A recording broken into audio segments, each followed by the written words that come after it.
Chapter 1108 Sealed. Despite this wonderful strike, which, due to its speed, edged the boundary of art, the Void Mirror Emperor reacted. To be precise, he had prepared for such an eventuality.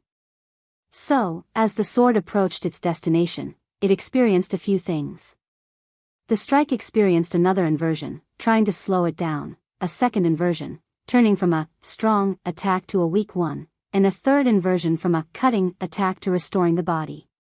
Additionally, the Void Mirror added a reflection technique on both bodies. If his previous method failed, it should reflect or bounce the spell to its original owner. The sword sliced through these two clones like they were butter.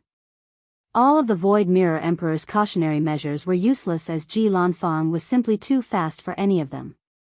"Huh," muttered Ji Lanfang. He saw the two bodies turn into glasses before falling apart. Both mirror clones? He did not notice this subtle change, so he took this time to observe his surroundings. Am inside another world? It should be a mirror dimension that looks exactly like the real world. So, that's what he was secretly doing.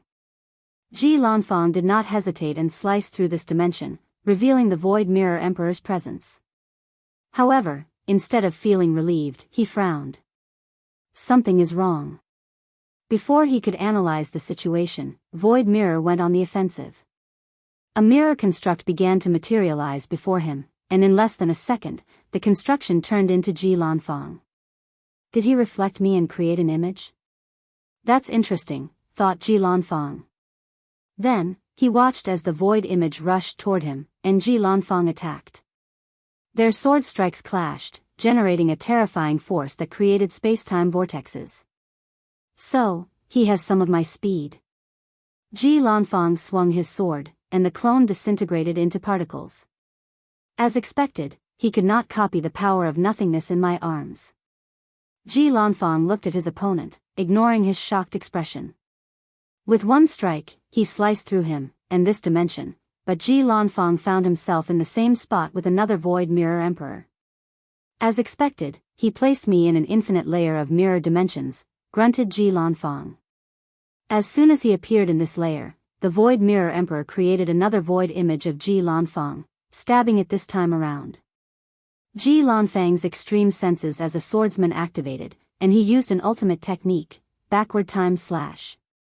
His movement was so fast that he broke the restriction of the space-time continuum or the river of time, traveling a few seconds ago to the period before the void image was constructed and the karmic thread connecting them was created. As he destroyed the image and the Void Mirror Emperor, he observed and sensed everything around him.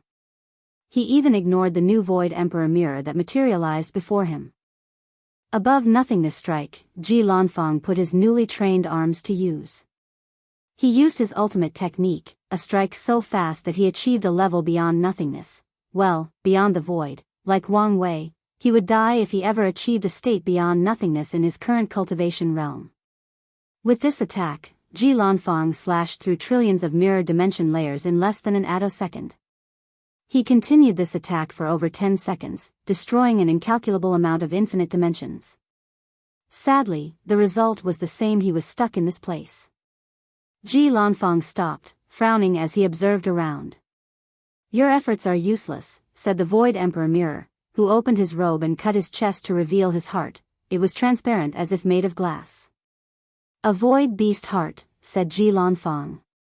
"Not a simple void beast heart, but one blessed in their headquarters," corrected Void Mirror. "They gave it to me just to seal you here and prevent your interference in this war. Do you think this is enough to stop me? Maybe alone, it's not. But with the sage blessing Qi, don't expect to leave this place anytime soon." Ji Lanfang had heard of the sage blessing Qi, a unique energy from the source Qi space known for its buff or assistance abilities. No wonder Wang Wei wants to get his hands on the commerce hub. These guys are unreasonably rich. Ji Lanfang looked around, looking for weaknesses and flaws in this prison. He once fought a swordsman in the swordsmanship world whose sword Dao was to find or create flaws in his opponent, and he became the victor by learning from his opponent. He found a spot and struck, destroying countless more layers. This method allowed him to eliminate more layers with one attack, but he was still stuck in this terrible place. What a pain, thought Ji Lanfang, trying different methods. You're not getting here, mocked the Void Mirror Emperor.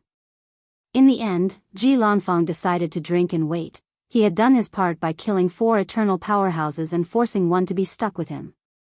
So, he was just going to wait until someone came to rescue him or Wang Wei returned to clean up this mess.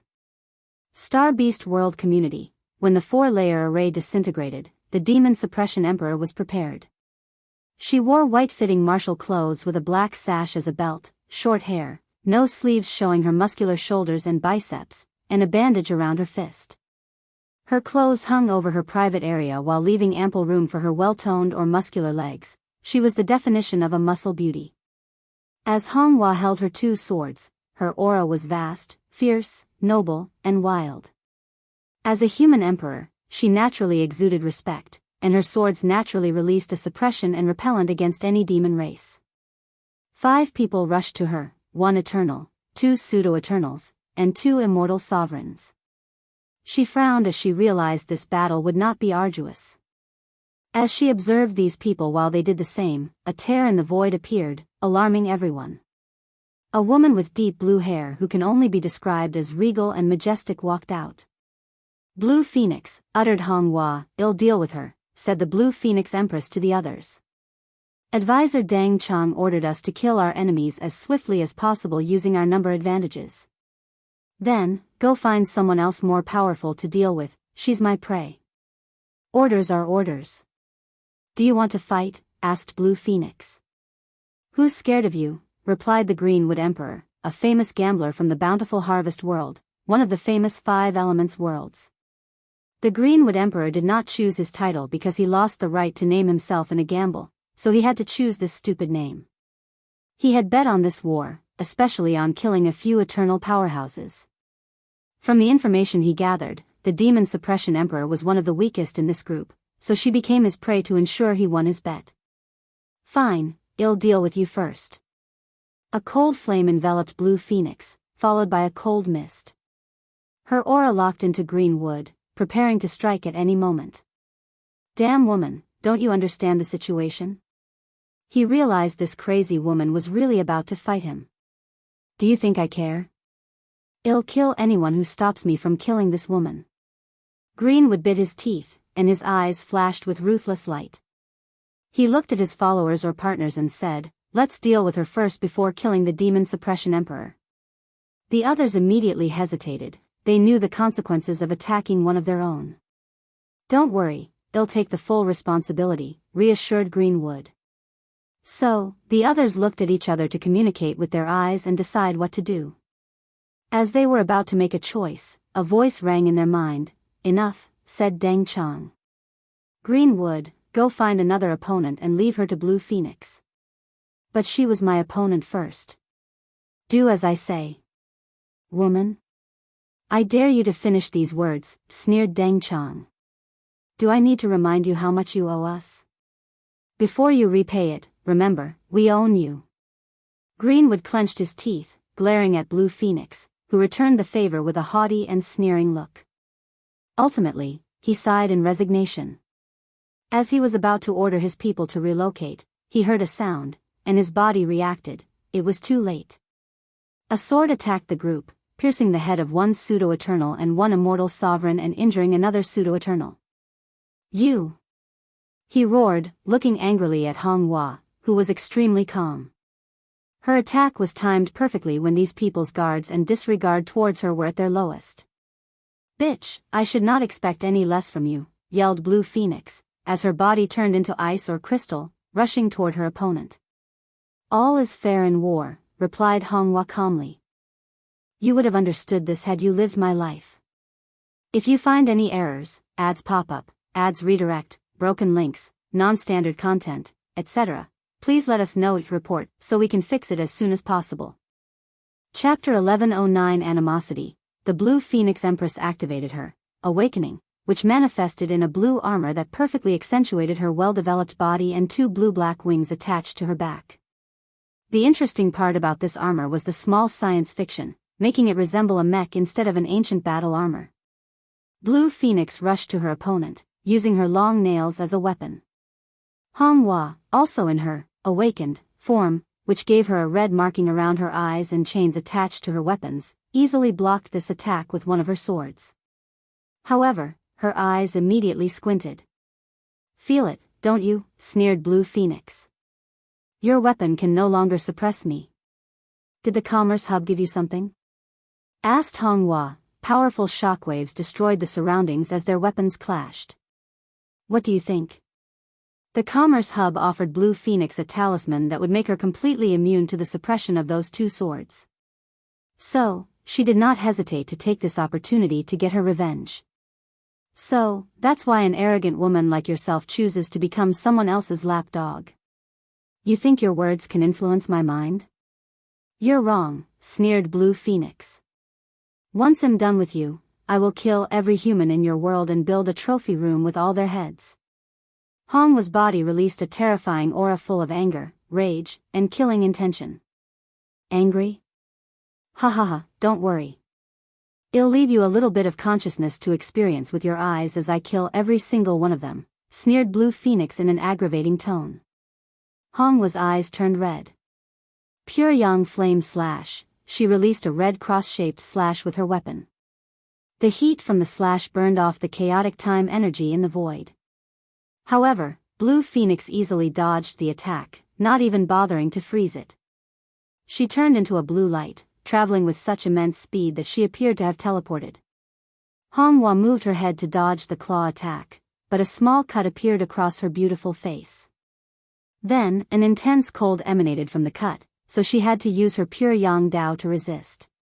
Boom! Honghua raised her sword to block the kick, but the force pushed her a few thousand meters, skidding in the void like solid ground. Heavenly Sun Annihilation. She created a sun so red that it became dark before exploding in a large-scale area attack. The Blue Phoenix Empress surrounded herself in a domain of ice or cold energy to protect herself before rushing into her opponent. Yin-Yang Unbalance. Blue Phoenix's body released a blue light, which resonated with a red light from Hongwa's body.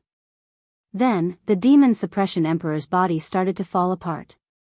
Firstly, her right arm rapidly turned into a gooey liquid, as if all the bones had vanished. Then, the left side of her body also began to liquefy. "Wake up." The redness in Hongwa's eyes rapidly dissipated. "Lord Wang Wei. Don't let anger overwhelm your mind." After these words, she felt the clarity of her mind and immediately acted. The opponent's technique used the fact that she cultivated pure Yang Dao while the other cultivated Ice Yin Dao to create a yin-yang resonance between their bodies. Then, she destroyed the balance inside her body.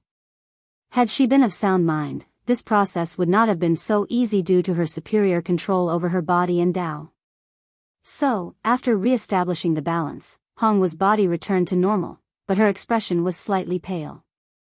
How did she wake up so easily? Thought Blue Phoenix. She used a powerful Yin/Soul technique to affect her opponent's mind and soul, and adding the fact that she targeted the latter's flaw, it should not be so easy for Honghua to wake up.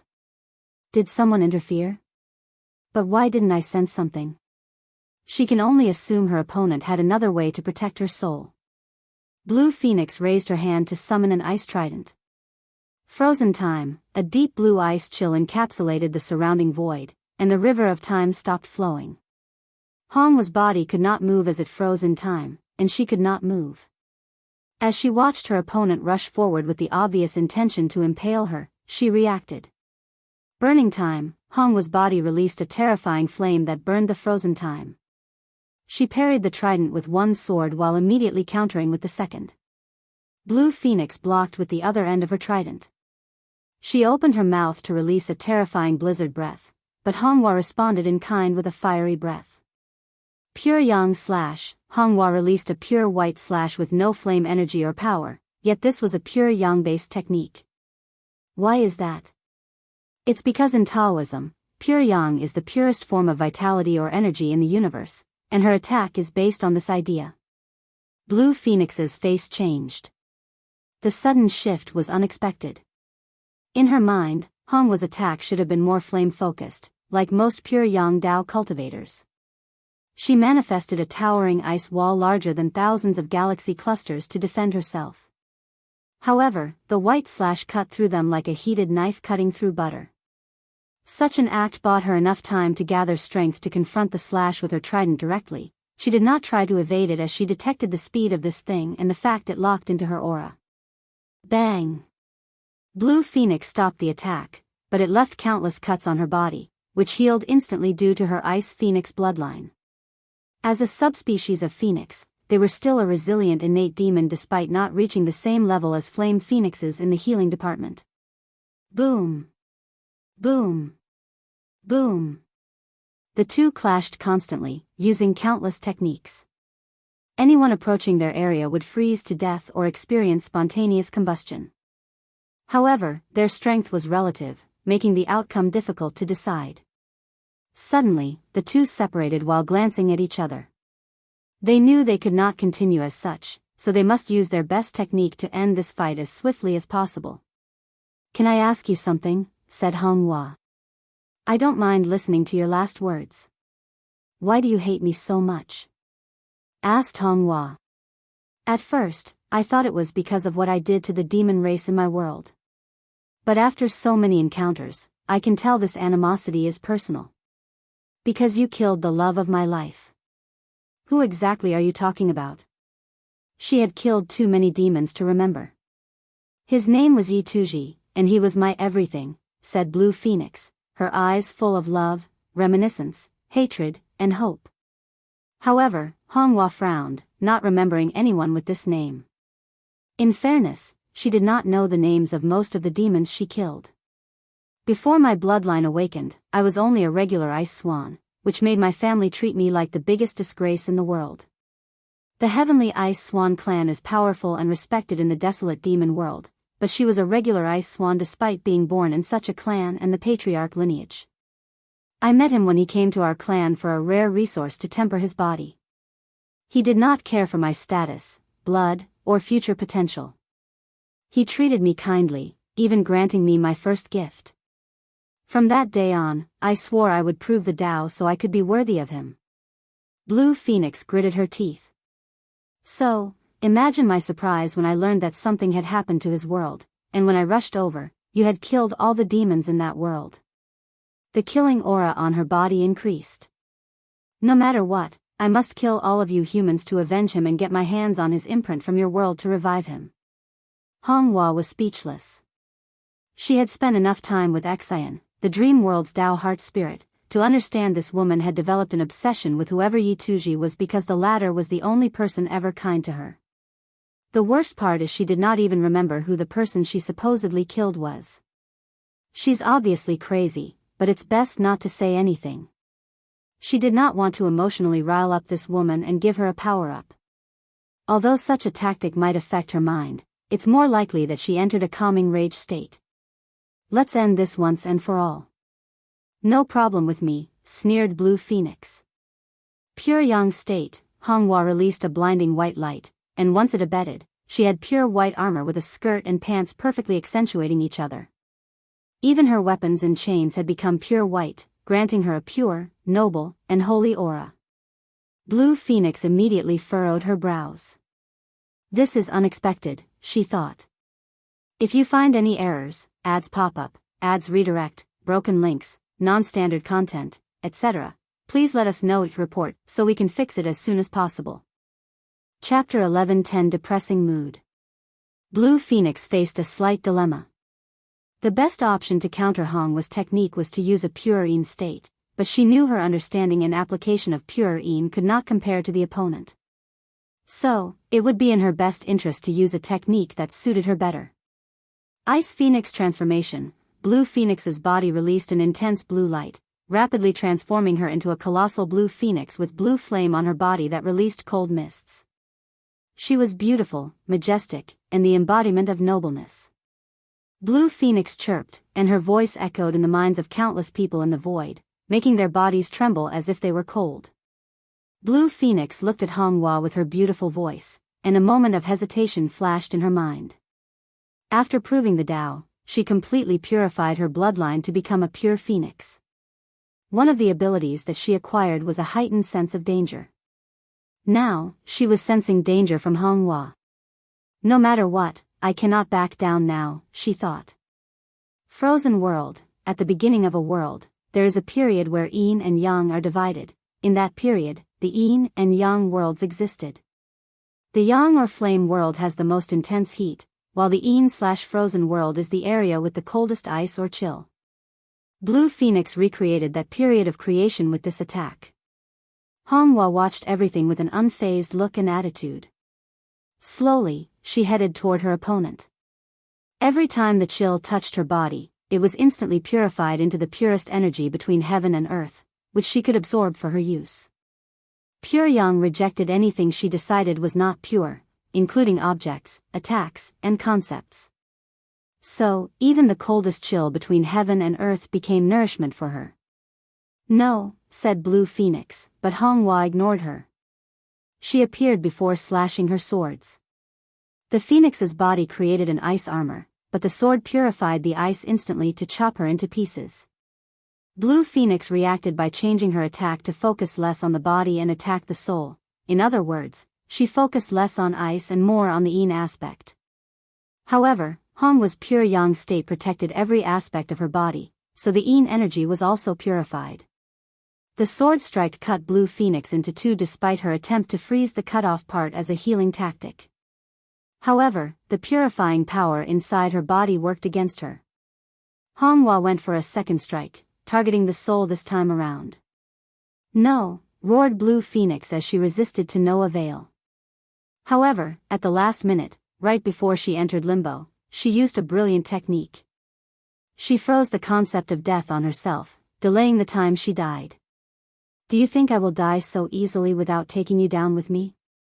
Blue Phoenix thought as she amassed all her hatred and obsession. Honghua sensed something and wanted to run away. Sadly, it was too late. Blue Phoenix cast a curse that combined her hatred, obsession, and pure yin Dao. If pure yang is the embodiment of all that is pure, then pure yin is the opposite. They complement each other while also being opposite. Once the curse hit, Honghua's body turned pale, and her pure white armor rapidly turned dark. To combat the corruption, she released a more intense light. Hee, if I have to die, you'll come with me, sneered Blue Phoenix, and Honghua blasted her into smithereens with a blast of white energy. She then focused on preventing the spread of the corruption. She succeeded in putting a temporary seal after a quarter of her armor turned white, but Honghua knew she would suffer once she dispersed the armor. Honghua exhaled deeply, taking this opportunity to overview this fight. She glanced at the demon suppression swords. Everyone was right. I relied too much on these things. She relied on these swords to survive the turmoil of the demon supremacy world. She knew she would not survive without them. As such, she grew attached to them, considering them as another limb. During her training to prepare for this battle, she spent much time on the weapons, achieving a level on par with five-fold. However, Blue Phoenix's method rendered them useless, so she could only rely on her real strength of peak threefold. Not just them, continued Honghua. Even the human race has become my restraint. Wang Wei once warned him, saying that as a human and heavenly emperor, she had a lot of potential, but as much as the human race granted her strength and power, they also restricted her. She did not agree with these words, but during today's fight, she saw the proof. She sensed people coming, so she had to focus on the upcoming enemy. Commerce Hub Headquarters. Wang Wei saw Honghua's battle and heard when she mentioned Yituji. He never actually met her, so he never knew they had such a connection, especially since they had no karmic connection due to his karma-unbound physique. Everything I did, killing Yituji and devastating the demonic faction in that world, it all led to the creation of the demon suppression swords and Honghua's existence. Without my actions, she would never have existed or had such a relationship with Blue Phoenix. Was everything a coincidence or the machinations of fate? It was too coincidental how his actions resulted in today's battle. It appeared as if it was all a coincidence, but was it? In this vast universe, everything is possible, including genuine coincidences. But this felt like a beating from fate, thought Wang Wei. It's like it was reminding me that I may think that I've made great strides to escape, but I was still in its palm, still tethered by countless unknown and undetectable chains. Wang Wei grunted in displeasure. As long as someone knows him and Yi Tuji really well, it's easy to predict everything that happened afterward. The plan would be based on his natural instinct not to lose or be taken advantage of and his desire to prevent any unknown enemy from the Dao opening sect. Then, as a Dao overlord, isn't it normal for him to find a way to destroy the demon civilization, given their system's obvious flaw? Wouldn't it be normal for him to leave a way to prevent them from recuperating in the form of a weapon that directly targets their essence? And here I was in a good mood, sighed Wang Wei, who suddenly had no interest in this war.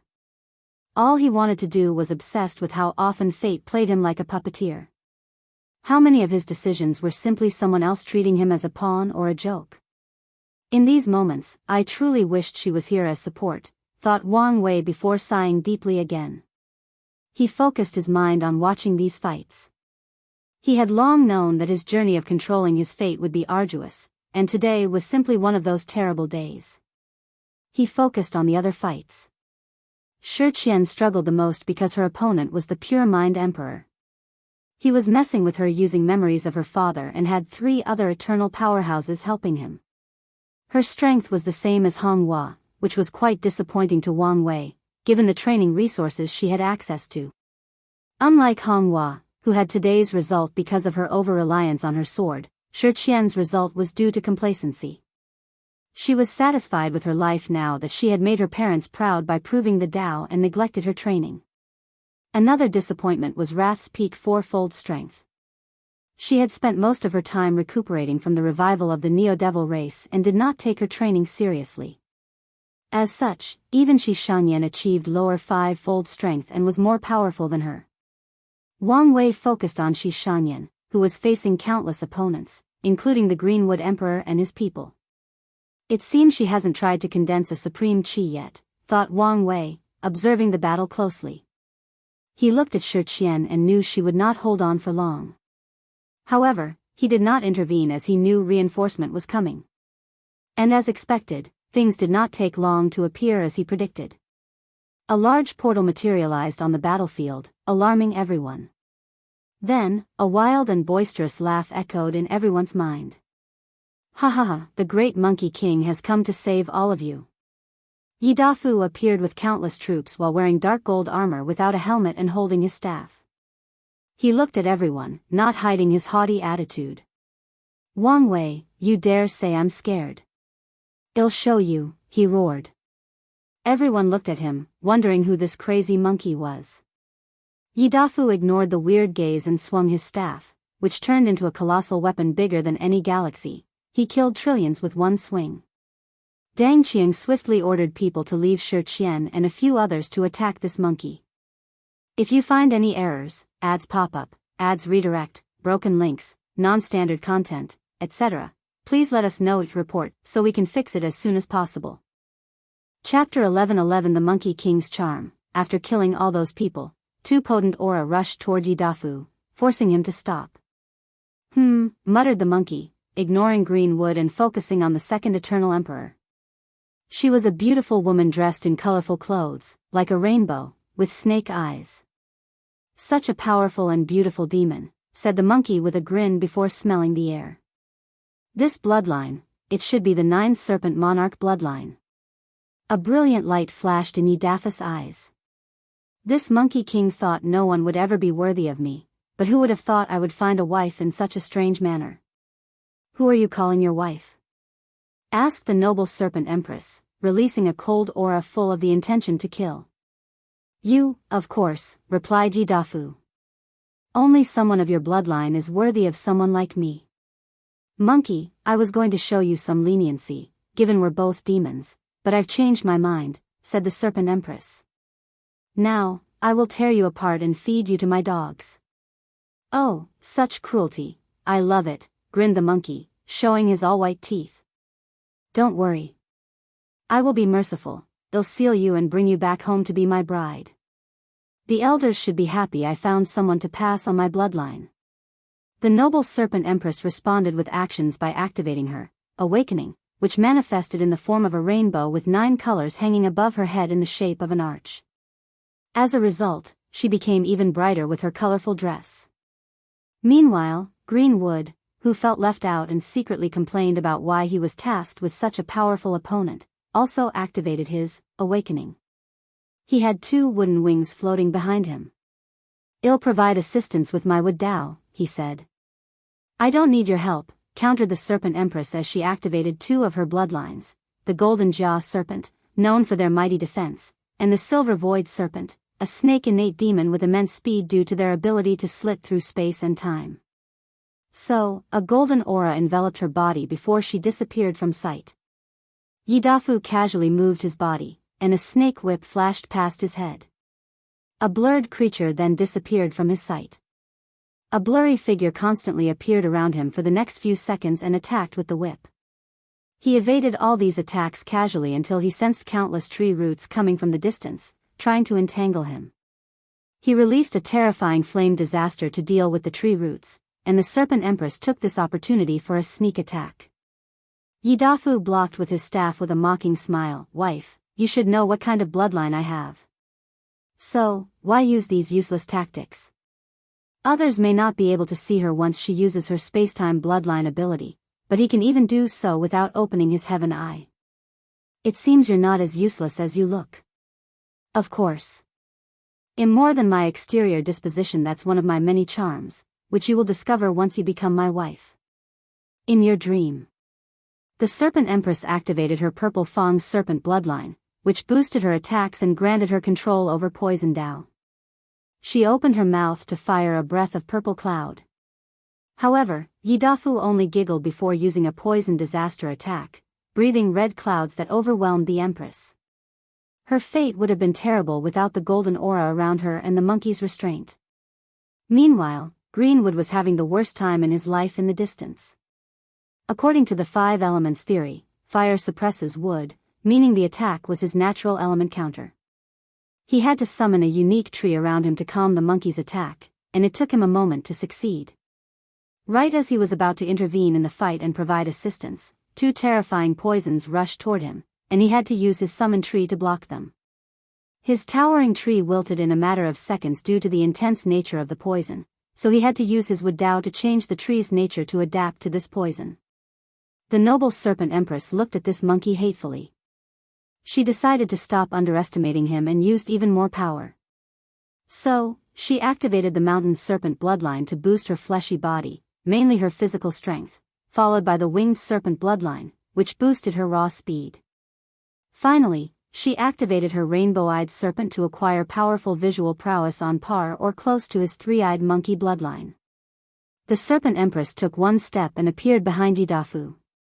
With her new speed-based bloodline and the previous ability to slit through the very fabric of spacetime, her speed reached another realm. Boom! She punched him with an enormous force. This was not a normal attack, as her Proving Dao artifact, which was normally a whip, had wrapped around her fist like a glove to boost physical-based attacks.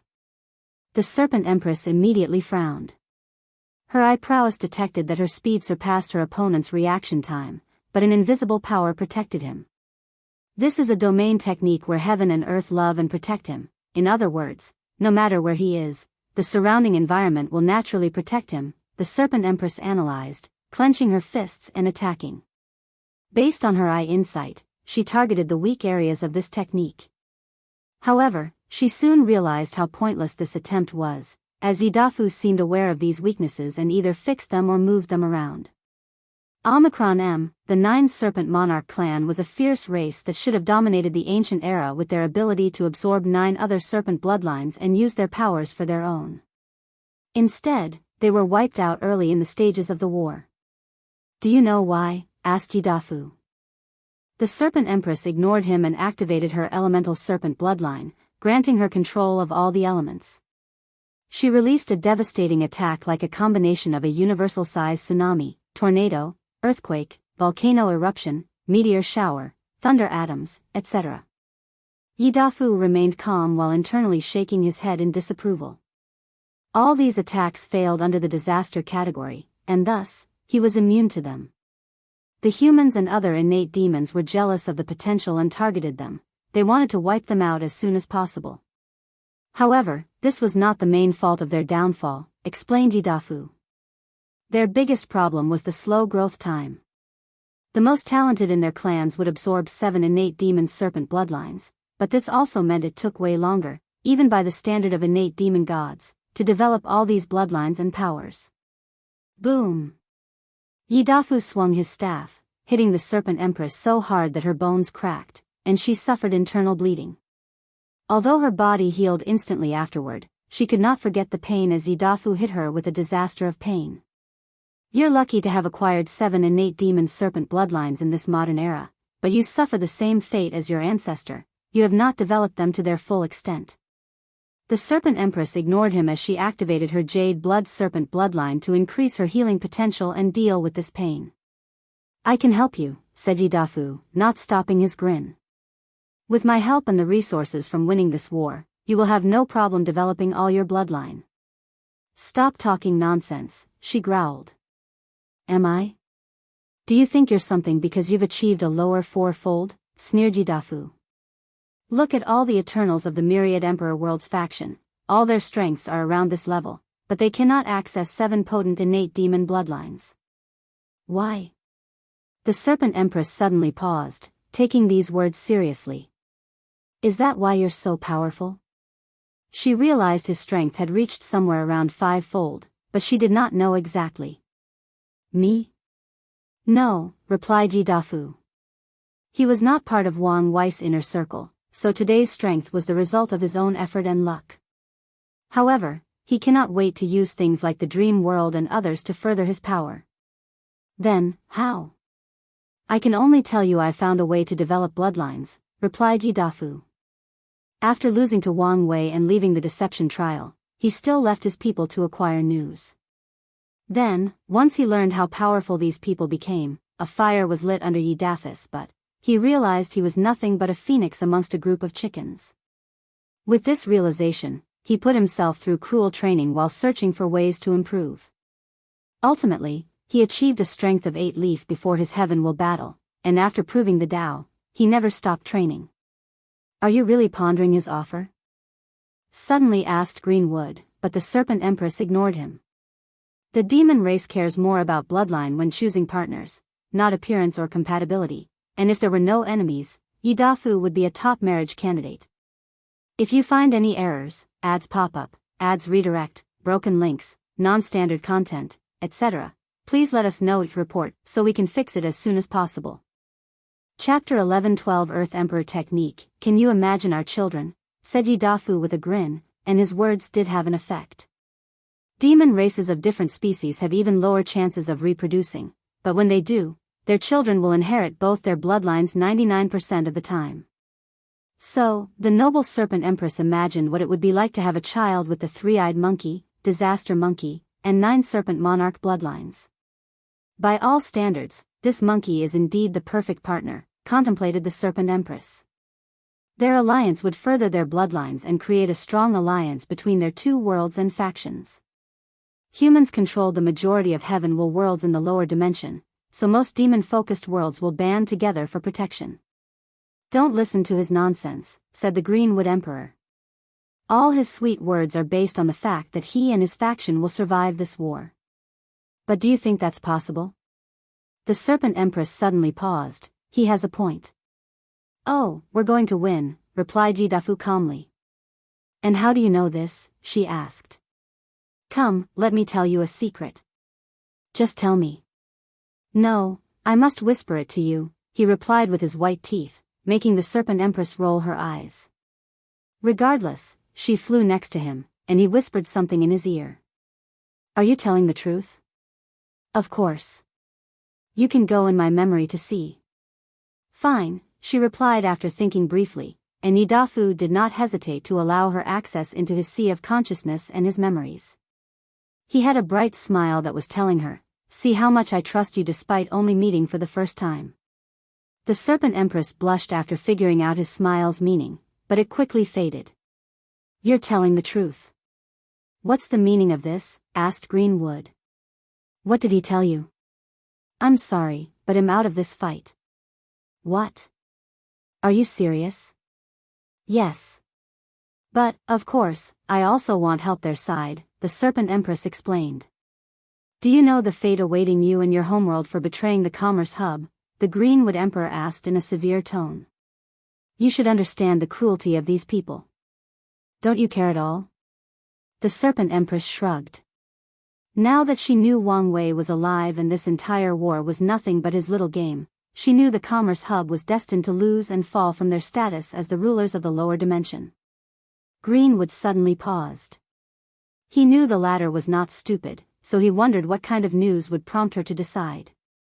He suddenly had a thought. No, it can't be. He would not accept the fact that this bastard who had the entire hub scared like little kittens was still alive and lurking somewhere in the lower dimension. Greenwood had a severely restricted contract with the hub, so his fate was tied to them. Eternal Wood, a towering white tree appeared behind Greenwood.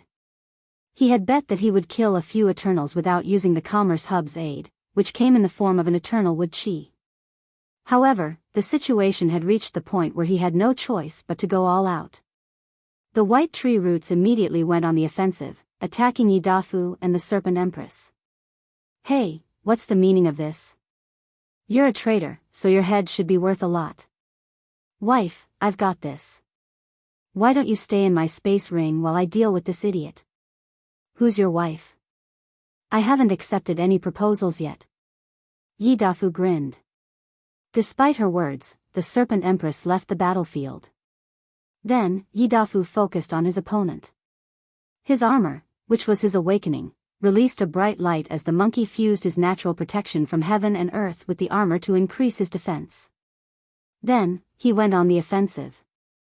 World-ending disaster, with a wave of his hand, the surrounding million light-years changed. The entire zone or area of this technique experienced what it would be like if a world ended. The very fabric of space-time tore apart, reincarnation stopped functioning, which released an incalculable amount of energy and ghosts to the world of the living. Fate lost its shackle on people and the world, making them crazy and chaotic. Heavenly Tao lost its grip on the world, meaning that all the laws or Tao between heaven and earth lost control, and finally, the return to its original as. Chaotic chaos energy swallowed the last vestige of the world. Greenwood sweated as he watched this brilliant yet devastating technique. He wanted to run away.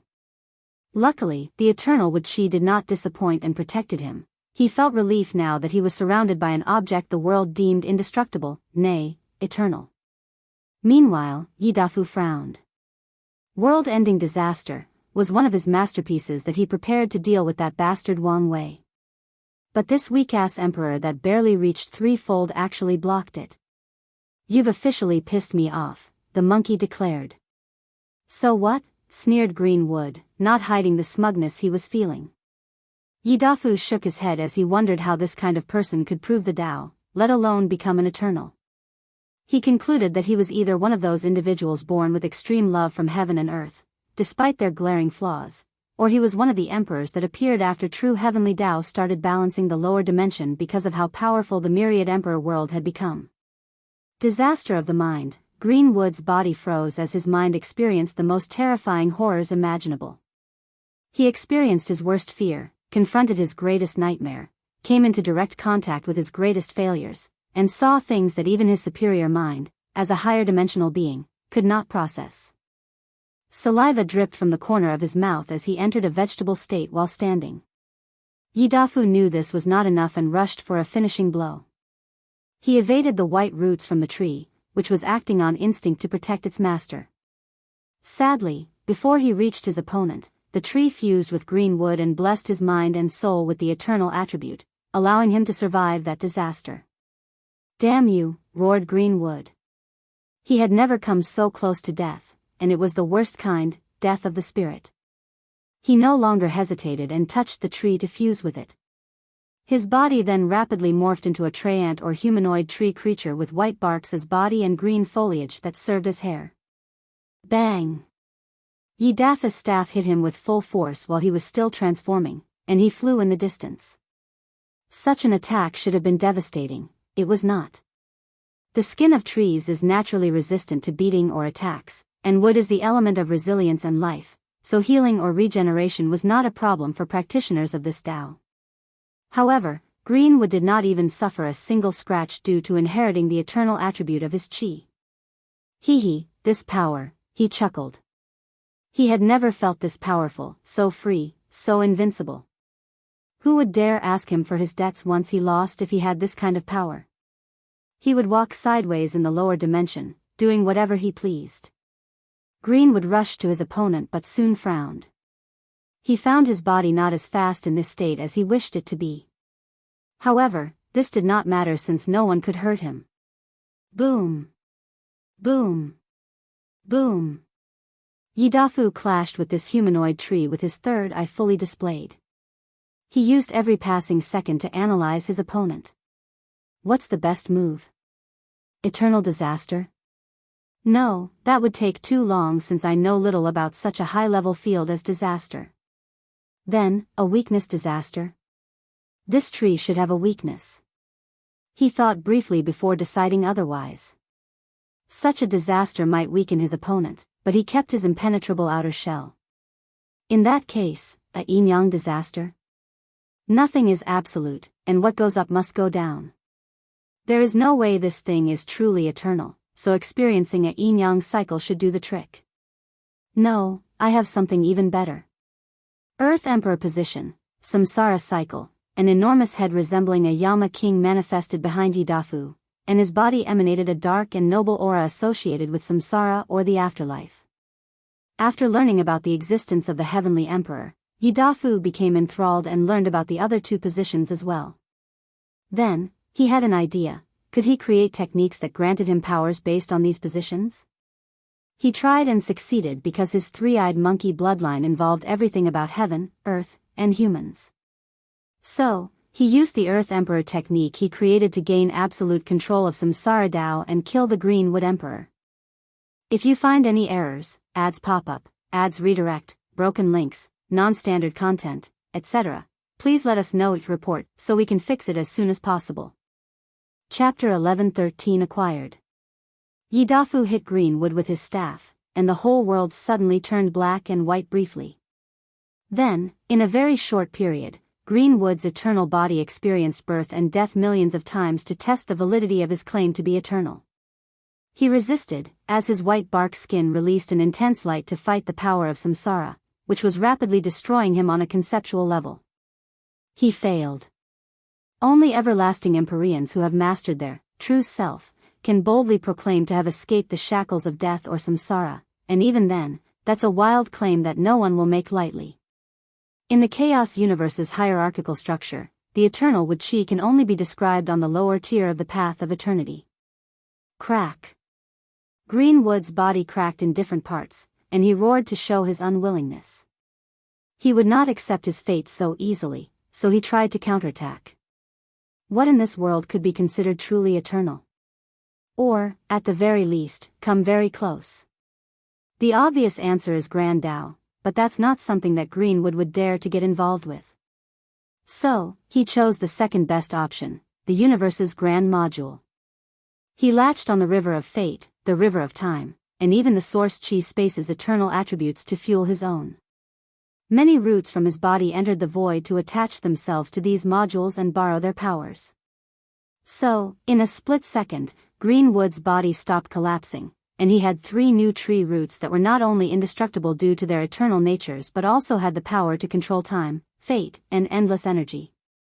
Idiot, sneered Yidafu. Backlash disaster, can anyone meddle in the affairs of the river of fate? The river of time? Or even the source chi space? No. These modules or concepts were inherently arrogant because of their power or status in the world, so how can anyone get involved with them? Yidafu used this fact to create a terrifying backlash against his opponent. Greenwood had never felt so scared in his life. He felt like he was confronting entities that words alone could not describe, and even the idea of knowing these people sent shivers down his spine. Arg, he screamed as the terror was too much. His body was collapsing at an alarming rate. He was rapidly dying on a conceptual level, meaning no one would need to wipe his memories and go through all the struggles of killing an eternal. He would just die. No one or nothing could revive him. However, at the last minute, Greenwood acted decisively. He swiftly cut off his connection to these entities, abandoning most of his body. Then, he somehow controlled the chaotic spatial temporal energy in the void to teleport him away, barely protecting himself. Why is this bastard so good at running away, muttered Yidafu. He did not expect his opponent to survive this backlash. Yidafu shook his head before focusing on the other aspects of the battlefield. Commerce Hub Headquarters. Wang Wei looked at the half-body of Greenwood. How stupid is this guy, he muttered while shaking his head. He raised his hand to take out bright green light from his body. This should be worth my trouble. He intervened at the last minute to allow this bastard to escape and prevent the monkey from getting his hands on the eternal wood chi. Such energy was perfect for his Fate 1 or Dong Lifen's master, so he would not let it get into other people's hands. It's ridiculous how wealthy these people are, thought Wang Wei. The Commerce Hub should be instrumental in acquiring the resources he needed to cultivate a much higher realm before ascending to the upper dimension. By the strings of fate, why is this monkey making my job more difficult? Complained Wang Wei before acting swiftly and teleporting him to the headquarters. Yidafu was embarrassed as he saw the side-eye Wang Wei was giving him. My bad, he said. He was so careless that he was almost exiled to the upper dimension immediately after winning his match. Wang Wei grunted. Return home, and don't show yourself again. No way. The fight was just getting interesting. When people ask you how you survive your exile, what will you say? I'll say I did it on my own. Do you think they'll believe you? Asked Wang Wei. Some people already have suspicions. I don't want to give them more proof I'm not gone. Yidafu remained quiet briefly before exhaling deeply. Fine, but before I leave, fight me. You know you're not my opponent. I do, but I know I can make you sweat, replied the monkey with fierce eyes. You're overestimating yourself, countered Wang Wei while rolling his eyes. You're telling me such brilliant technique as my world-ending disaster would be useless? Now, you're insulting me. The monkey did not hide his emotions. Why would it when I can do it even better than you? Bullshit. Wang Wei raised his hand to show him a sign of the end of the world. The technique was similar to Yidafu but with even more details. The dissolution of fate not only made things and people chaotic, but in his technique, fate served as the strings holding up the very fabric of existence. On top of everything else, Yidafu saw the separation of yin and yang, the destruction of free will and choice, the breakup between order and disorder, the backlash of all karmic connections, and finally, the world reverting to its original state, chaos. Damn it, thought Yidafu, his eyes slightly red as he concentrated on Wang Wei's palm. This technique was so powerful and beautiful that it inspired him. He saw how to improve his own technique, and such a fact brought immense shame to him, followed by trampling his pride. The monkey snorted coldly as he refused to admit defeat. Okay. I'll give you this technique, he said with gritted teeth. What about my Earth Emperor positions? Surely, this technique could make you sweat. I control some Saradao, and I'm unofficially a real Earth Emperor, Wang Wei replied coolly. You're not lying, are you? He had never heard Wang Wei was the Earth Emperor, hence his suspicions. You know I would not lie about such a thing. The monkey showed his sharp fangs in frustration as he clenched his teeth. The human emperor? He did not dare ask about the heavenly emperor position since the person before him was the first heavenly emperor and the one creating a new era based on the position. I admit I have no connection to the human emperor position, nodded Wang Wei. See? I have to tell you that my technique does not lose to the others, said Yidafu with a snicker. You should admit my current self can make you sweat in battle. Although I don't have any connection with it, I have a friend who's a human emperor, and I can just copy her fate line if needed, Wang Wei said calmly, and he watched as the monkey's jovial atmosphere deflated like a balloon. No, I refuse to believe my current strength cannot make you sweat in battle. Wang Wei shrugged. You saw me with your heaven eyes and should know the disparity between us. Of course, Yidafu knew. That's why he changed his goal from landing a few hits to making him sweat. He understood the concept of managing expectations and goals. You wait, said the Monarchy King. This is not over. I will first train until I can make you sweat, then until I can land a few good hits, then until I can survive in a real battle, then until I'm on your level, and then I will surpass you. Mark my word, this is not over. Yidafu looked at Wang Wei defiantly despite his internal fear that he might get beaten for these bold words. However, Wang Wei laughed instead. You really are like Sun Wukong. Who's Sun Wukong, and how dare he claim to be like me? Wang Wei was speechless before condensing the story of the journey to the west for him. Yidafu swiftly read it with his divine sense. What a stupid monkey, he proclaimed. Oh. It's obvious this journey to the west is a plot of Buddhism to use the monkey's powerful luck and destiny for their own use, but this idiot did not realize anything and just converted in the end, said Yidafu, not hiding his sneer. I can't believe you say this stupid thing is like me. I would fight you over these words if I knew I couldn't beat you. Wang Wei shrugged. You have to admit the monkey's endearing. He has his moment, agreed Yidafu, who had a mischievous light in his eyes. What stupid thing are you plotting? First, I want to beat a few monks, said Yidafu. He felt he needed to vent after seeing how much of a sucker this sage equal to heaven was. Then, I think I'll pay a visit to Samsara. I want to know if there is such a thing as a book of life and death and whether I can remove my name from it. If you find any errors, ads pop up, ads redirect, broken links, non-standard content, etc. Please let us know to report so we can fix it as soon as possible. Chapter 11-14 Humbling Experience. Wang Wei looked at this monkey beyond speechless. He genuinely did not have the words to express how bold he found this monkey. Didn't you learn about the Earth Emperor position for your technique? Yes, so? Yidafu replied with a puzzled expression before something dawned on him. Oh right, I forgot about these Yama Kings. He frowned as this information immediately stopped his plan, which he was unhappy about. How strong do you think I need to be before I can take on a Yama King? Wait, you're serious? Of course, replied Yidafu without hesitation. Since that monkey can do it, so can I. Wang Wei looked at him up and down. You'll need to be a peak boundless paragon and one of the bests in the entire universe. Paragon? Is that after the Emperor realm? No. I heard that's the Empyrean realm, Yidafu asked with one arm crossed and the other on his chin. It's the one after that. I see. Well, now I have a new ambitious goal, he nodded. Well, I'm leaving. I have a new wife waiting for me. Remember, I still want a revenge match. The monkey took one step and disappeared from the headquarters, leaving Wang Wei alone to shake his head. You're quite the actor. Who's there?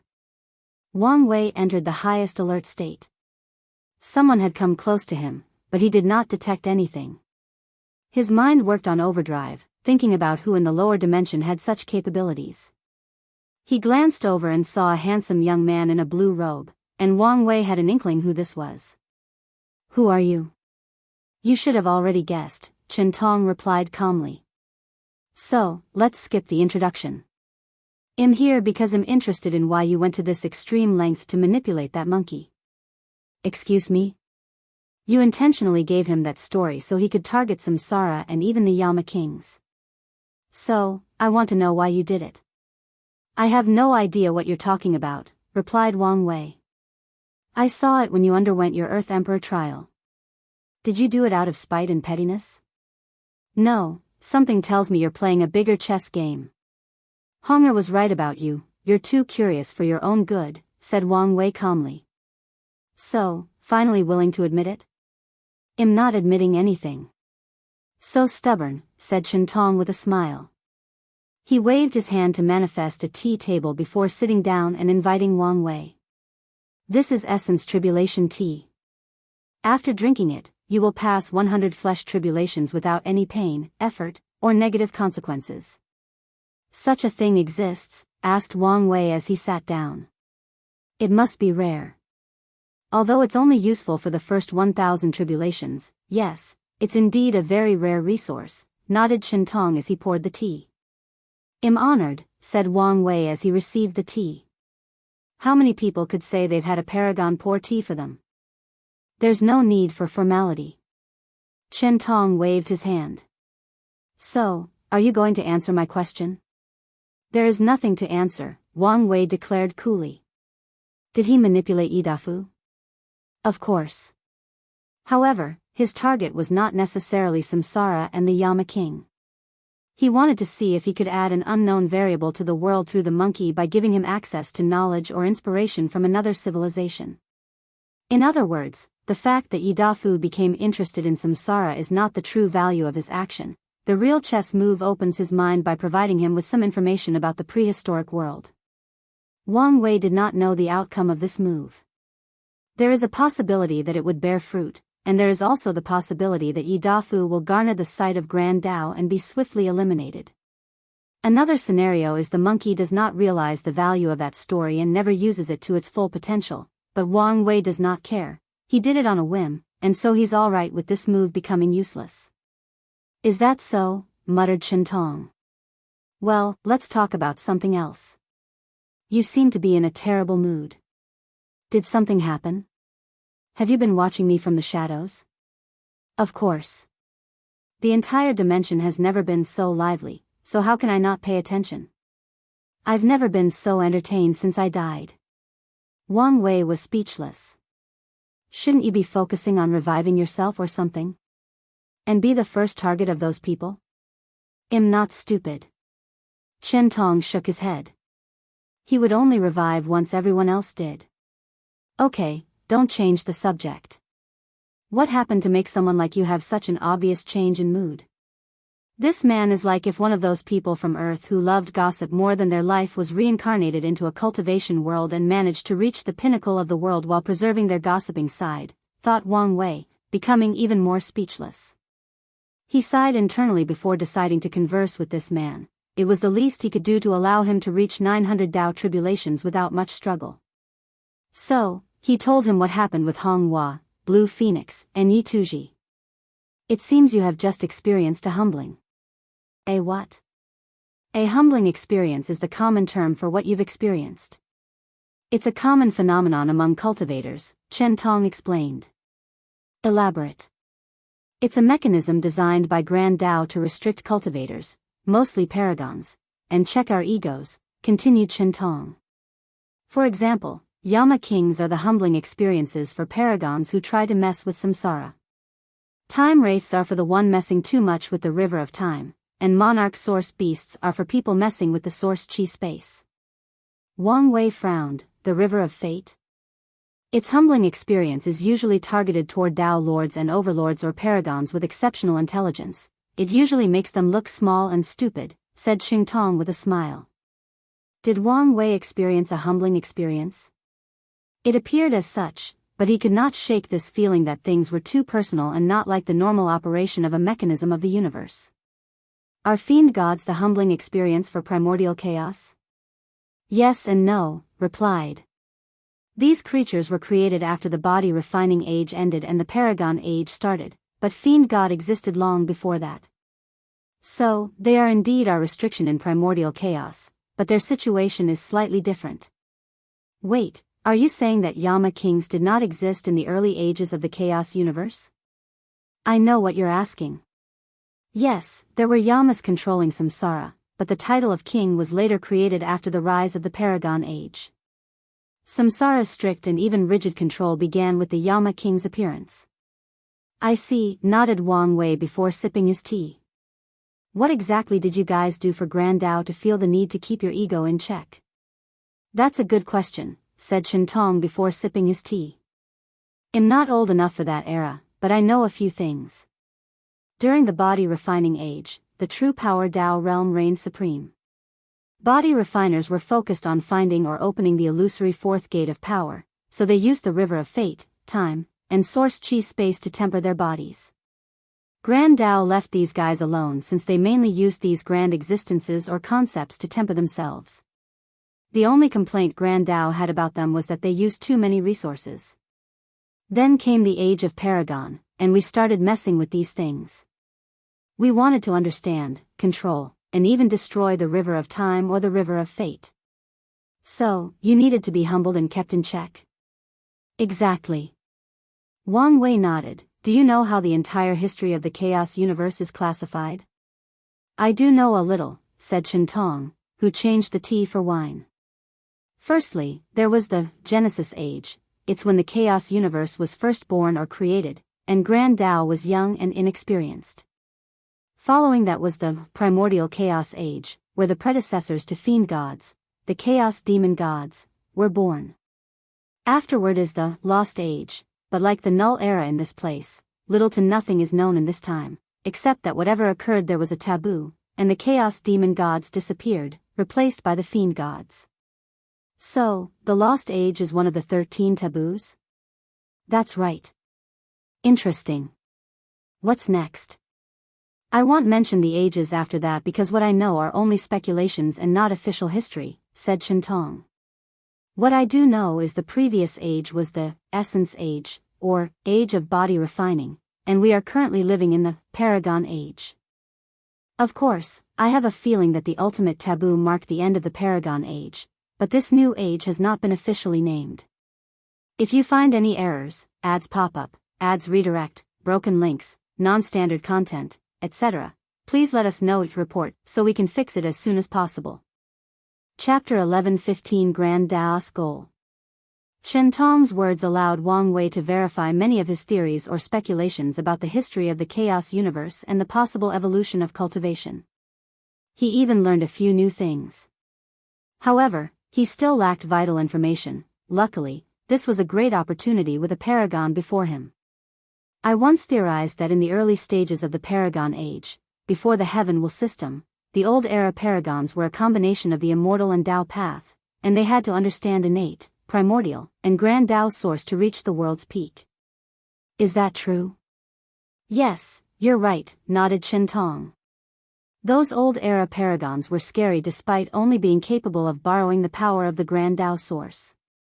However, the vast energy inside their bodies was truly astronomical. You've met some of them? Yeah. There are many still alive, explained Shentong. They are stubborn and refuse to accept this new, easy, path. They often call us soft and weak, claiming that we have it easy. I'm surprised, replied Wang Wei. I thought they would be extinct, either through natural process or by grand Tao's elimination. No, they are still here. There is a powerful sect called the Origin Tao sect in a normal source chaos world called the Ancient Qi world that only cultivates that system. They controlled that entire world and are renowned in primordial chaos. Shentong suddenly shook his head. Bad memory, asked Wang Wei. These guys are annoying to deal with, especially the old and ancient ones who have existed since the beginning of the Paragon Age, Shentong explained, not hiding his annoyance as he remembered his experience. Wang Wei did not need to meet these people to realize their personality, obdurate, inflexible, and clinging to past glory. In other words, the kind of people no one wishes to deal with. How does their system work? Do they become immortal venerable at tier 10 or Tao ancestor? But each choice seemed to cause problems. It's more like they become immortal venerables and primarchs. They condensed innate laws? Shentong nodded, correct. Then, while continuing to gather immortal qi, they understand innate laws, followed by primordial laws, before understanding the grand Tao source. The ancient qi world must be unique, right? Yes. From what I know, it still follows the order-disorder during the early stages of the Paragon Age, not affected by the changes of the rest of the chaos universe. Wang Wei frowned, and grand Tao allows this? Or did they cultivate a powerhouse that would force grand Tao to give them permission? The former, most likely, replied Shentong. However, I did hear rumors that there might be some secrets behind their continued existence. Wang Wei nodded. He agreed the most likely case was that grand Tao allowed their existence, most likely to see the clash between the old and new eras. Moreover, allowing the old cultivation path to exist would only bring more variables and opportunities for the overall development of the chaos universe. Wang Wei thought briefly before asking the question he truly wanted the answer to. Why did Grand Tao create the Heaven Will and grant Paragons complete control of the Grand Tao source? Was it a system similar to the Heavenly Court, where Paragons now bore the strength of the chaos universe and gave it more power for other things? However, considering Grand Tao's power level, this theory doesn't seem to make sense. Shentong chuckled. I bet your mind is thinking of something sinister, isn't it? I mean, wouldn't you do the same? Asked Wang Wei. However, Shentong shook his head. The answer to your question is simple: to strengthen the universe. Grand Tao wanted more powerful cultivators, so it created the perfect cultivation path and allowed all sentient beings to use it. "I'm not completely buying such an answer," said Wang Wei, sipping on his drink. "Isn't it afraid of people becoming stronger than it and usurping its power? Maybe that's exactly what it wants." "I doubt this." "Wait, you might be onto something," suddenly said Wang Wei. "What if it wants cultivators to achieve transcendence but to do so within its created rules and restrictions? What if Grand Tao wishes for people to surpass it but not do it in a way that is detrimental to it or the chaos universe?" With this logic, many things will suddenly make sense. I never thought of this," said Chintong. This statement opened his eyes, allowing him to connect many dots in his mind. Grand Tao intervened to smooth the chaos of the ultimate taboo. There is a chance it wanted to eliminate the methods of transcendence that it deemed unacceptable. Wang Wei and Chintong looked at each other, and their eyes expressed their thoughts to stop this topic. If they continued, it was guaranteed that Grand Tao would notice them, especially since Wang Wei was still a little emperor and should not be privy to certain knowledge or information. Since there was the Essence Age, and the Paragon Age, could also be called the Qi Age, "Do you think there used to be an Essence Age?" he asked. Wang Wei once theorized that the body refining path was the first cultivation system discovered by sentient beings, but he felt he might have been wrong. Assuming that acquired life appeared in the universe after the Lost Age, specifically, when fiend gods reigned supreme, there is a chance that they began to imitate their cultivation system and temper their bodies, but there is also the possibility that they believe that the flesh has a limit and that they could never reach the same level as these noble creatures. These early creatures would have focused on developing the intangible and limitless, soul, or spirit. In other words, there is a high chance that the Spirit Age was before the Essence Age. "That, I don't know," replied Chintong. "I've heard people say there was such an age, while others say it did not exist. What I do know for sure is that the soul path seems to involve many secrets, and it might even be one of the taboos." "That's a fair assumption," nodded Wang Wei. "Assuming there was a Spirit Age, cultivation started from the inside with the soul, then the body with the Essence Age, which is still from the inside. Then, it ended with the outside following the Qi Age.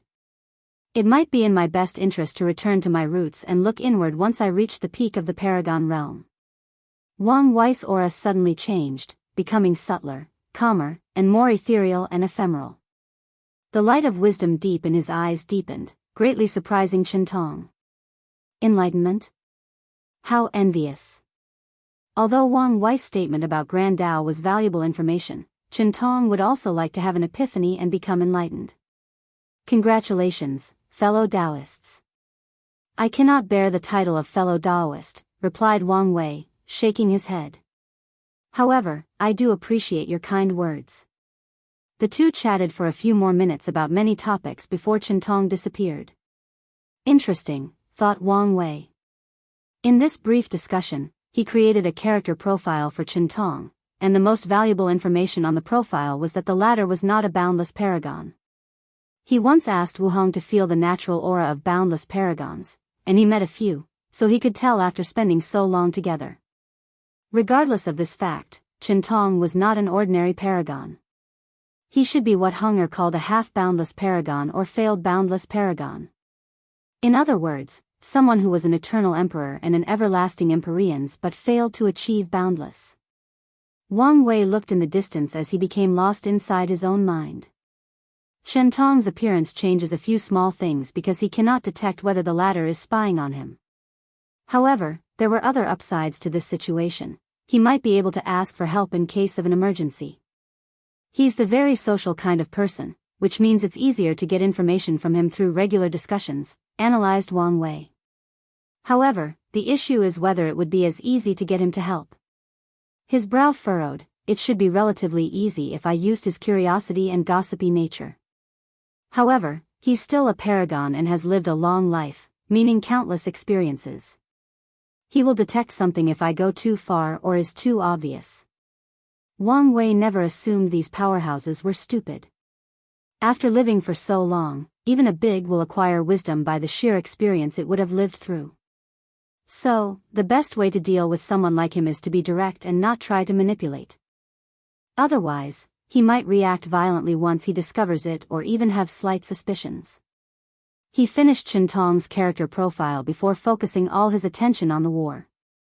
The good news is his mood was not as bad as before after that drink. If you find any errors, ads pop up, ads redirect, broken links, non-standard content, etc., please let us know your report so we can fix it as soon as possible. Chapter 11:16 Home Invasion. Wang Wei first checked the Star Beast battlefield. Everything was proceeding smoothly. Although their troops were facing a catastrophic defeat, the battle between powerhouses was in their favor, especially the confrontations between Eternals. His eyes shifted to an odd group on the battlefield. They were invisible to everyone else except Wang Wei, but they were not fighting or assassinating people. Their purpose was one thing: gathering dead bodies. Wang Wei smiled before shifting his eyes.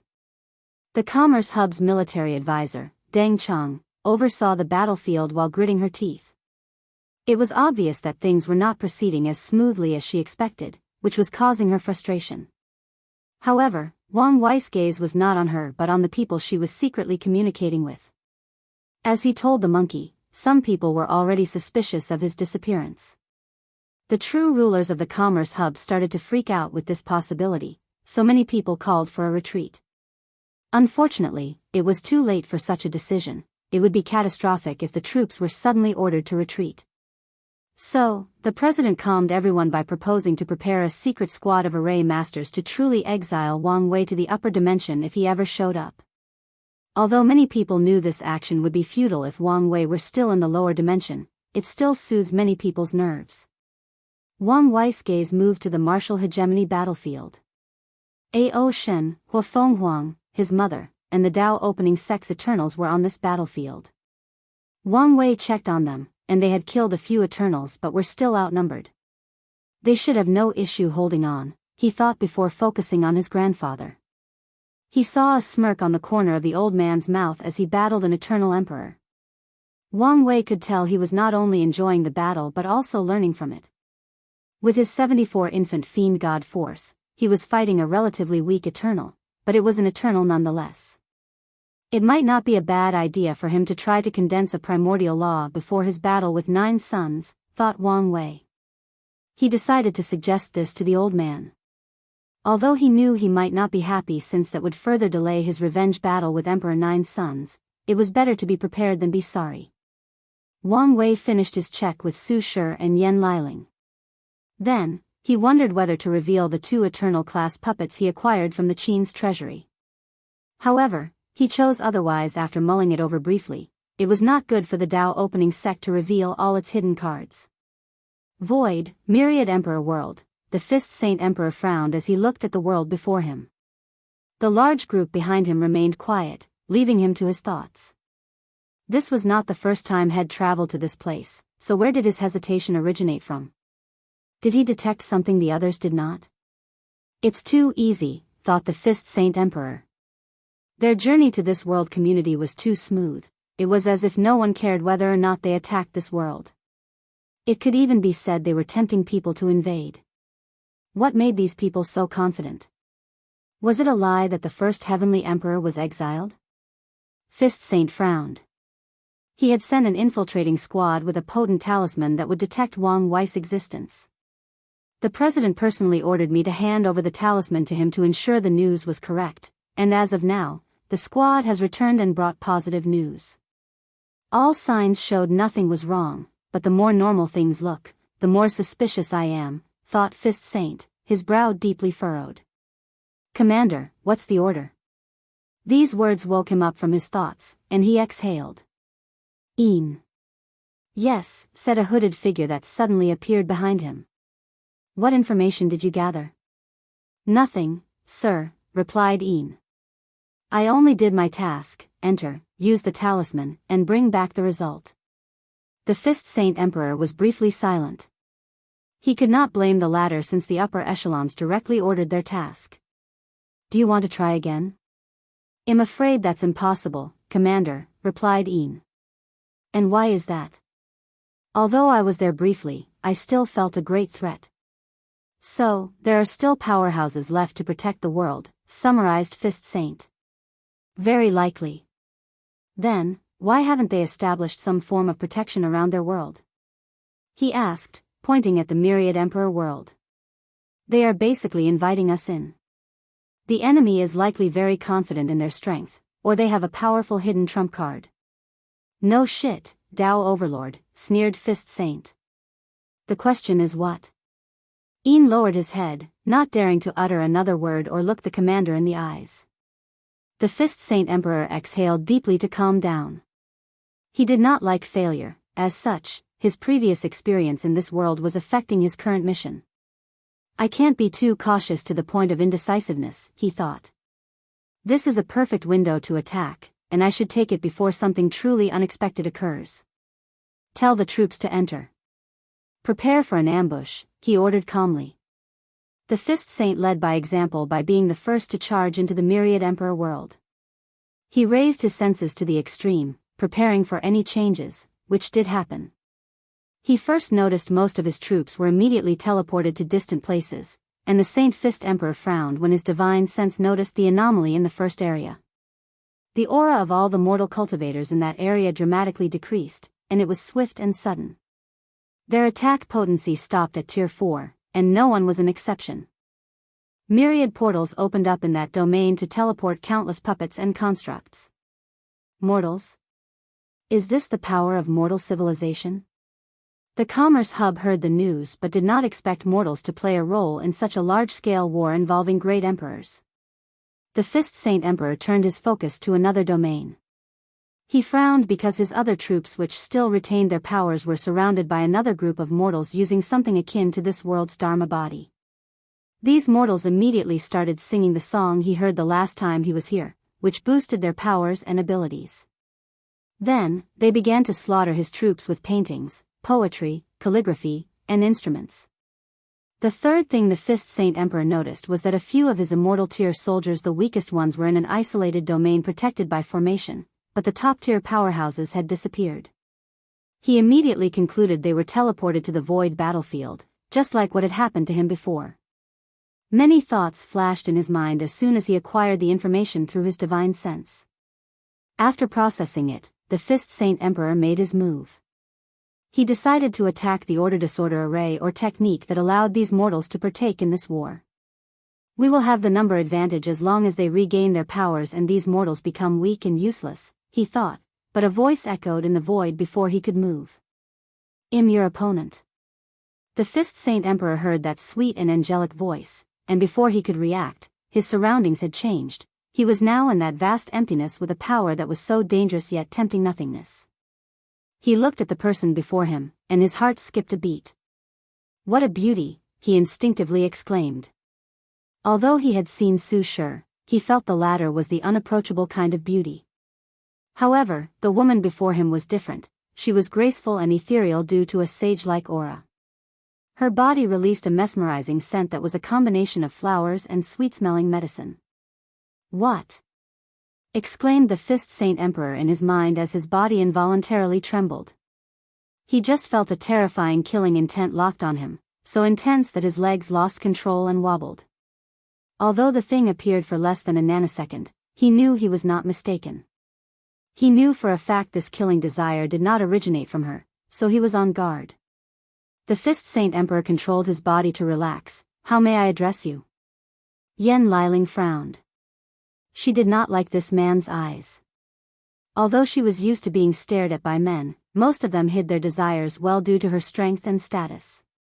But this man only controlled his desires, not hid them. "I'm the Pill Sage Empress." Despite her feelings, she still respected her opponent because he's an eternal. "I am Dash, I know who you are," she said. "I don't have the time or patience for your nonsense. You're an intruder, and I'm here to slaughter you. So, prepare yourself for battle." Rude, he thought, but why did he find her even more attractive? The Fist Saint Emperor exhaled before activating his Awaken. He would not let his emotions affect this mission. If you find any errors, ads pop up, ads redirect, broken links, non-standard content, etc., please let us know your report so we can fix it as soon as possible. Chapter 11:17 The Guardian's Might. The Fist Saint Emperor's awaken transformed his body. The upper torso of his robe disappeared, leaving only the top. His skin turned red, with a golden mark running through his torso and arms. His aura was profound and grounded. Yen Liling frowned. The last time this person showed up, he had to use a formation to raise his strength to 50% Grand Dao Source or sixfold. That's why she separated him from his group. Now, he had achieved five-fold strength on his own, showing the latter's talent or his importance to the commerce hub, she thought. He must be a core member, trained to be one of their best muscles. She sighed internally as she realized she should have paid more attention to the information from the Fate's shadow guards. Yen Liling no longer focused on this issue, she only needed to ramify this behavior from now on. Then, she activated her awaken, which materialized as a flaming robe around her blue hanfu and her black hair turning into flames. The Fist Saint Emperor's eyes lit up as he saw how much more beautiful she had become, but that would not stop him. Point concentration fist, he threw a punch, and a small black dot appeared before his fist. This black dot that resembled a miniature black hole was the embodiment of all his powers condensed into a single point. A terrifying black beam rushed from the black beam toward Yen Liling, releasing a terrible vibration capable of unrivaled subatomic particles from their bonds. Yen Liling casually waved her hand to manifest a cauldron that swallowed the black beam and instantly condensed a black pill. She held the pill and crushed it, releasing the same technique back to its owner. Her actions were swift and fluent, and Saint Fist was caught off guard. So, he crossed his arm to block. His defensive measures succeeded, leaving only a few scratches on his red skin. However, Yen Liling was not done. Void Pill Bomb, her cauldron made good use of the environment's power of nothingness. It condensed the energy around into pills that she exploded toward her opponent. Saint Fist's intuition activated, and he quickly evaded, but one of the explosions was too fast and too close, so he had no choice but to punch it. His fist was capable of punching anything including life, death, space-time, and other concepts. However, Saint Fist felt this explosion was corroding his arms, so he acted decisively and blew up one arm. Abandoning and regenerating a new one was the best choice in this scenario. Her main Dao is pill refining, so there is a high chance her physical body is her weakness. So, I need to get closer. Saint Fist organized a battle plan based on the information he observed in this short confrontation and the information from the hub. He knew all emperors from the Myriad Emperor world had terrible battle experiences, so directly approaching his opponent would not work as she would know how to control her weakness. Temporal Storm Fist, a phantom of the river of time materialized behind him as he punched her. A terrifying storm with the power of time rushed toward Yen Liling. If she were hit, her body would either age terribly or be erased from the very fabric of time. However, her response was a sneer. Your resonance with time Dao is weak compared to the real deal, she declared nonchalantly as her body released a purple flame that burned that temporal tempest. Saint Fist ignored her as he rushed forward and punched a second time. This time, he used an attack that directly attacked the soul her senses, to be specific. Yen Liling's eyes became dazed for a brief moment. This is my chance. He suddenly appeared above her head and used one of his most powerful punches. Saint Fist even used his best applications of Dao Will and Will manifestation. However, before his fist landed, a look of horror appeared on his face as he saw that smirk on his opponent's face. Boom! Yen Liling had activated her cauldron of strength, before punching Saint Fist in his stomach with a fist full of chaos flame. The muscular man flew over 100 light-years away before controlling his momentum. His stomach had a hole that showed through his body. Saint Fist grunted before healing this injury, only leaving some black marks on the spot. Yen Liling squinted her eyes. Dao Holy Water? Her attack was perfectly timed, and with her advanced application of true will, this should have been a genuine life injury. But Saint Fist was completely fine and even instantly removed her true will. Did he store Dao Holy Water inside his body for this battle? What a waste of resources. No matter how much I try to overestimate your people, you always surpass my estimation, sighed the Saint Fist Emperor. However, Yen Liling responded with a colossal flame palm condensed from Chaos Flame. How rude, thought Saint Fist before using his Universe Fist. His punch was backed by the destruction of thousands of universes as large as a heaven will. The flame dispersed, so he thought he had scattered the attack, but he was wrong, the flame was only bait. Yen Liling captured all the force behind his attacks and condensed them into a pill that temporarily increased her physical abilities. She took one step to teleport in front of Saint Fist before slapping him. He wanted to evade, but she was too fast. He also feared his attack would once again be absorbed and condensed into a pill. His hesitation doomed him as he now no longer had the opportunity to choose. So, he could only condense a shield before him from the blood energy in his body. Boom! Saint Fist flew into the distance, but this time away, he did not float in the empty void. 10 metal gates materialized in his path, and he crashed into them. Saint Fist spewed a large mouthful of blood after breaking through the first gate, and his Bodis injuries worsened once he passed through all 10. What kind of metal are those damn doors made of? He thought. The answer is chaos metal, said Yen Liling. I've personally tempered and refined them for this technique, if you can call it one. Can you read my mind? What do you think? The Saint Fist Emperor immediately panicked. He knew mind-reading techniques are unique across the entire lower dimension. He's not talking about the run-of-the-mill technique where someone uses their divine senses to bypass another's defenses and read their minds and memories. True mind-reading techniques are subtle and undetectable. They are rare across the entire dimension because an unknown force, most like true heavenly Tao, restricts their developments or creations. Most of them appeared in the form of unique bloodlines or awakened abilities. The techniques that contain such methods usually disappear or become extinct for unknown reasons. I need to calm down. Mind reading is a very rare technique, and she cannot develop such an ability. As for learning it, well, she might since Buddhism once had such a technique, but its revival was recent, and it should have been lost. That's a great rationale to trick yourself, said Yen Liling, nodding her head.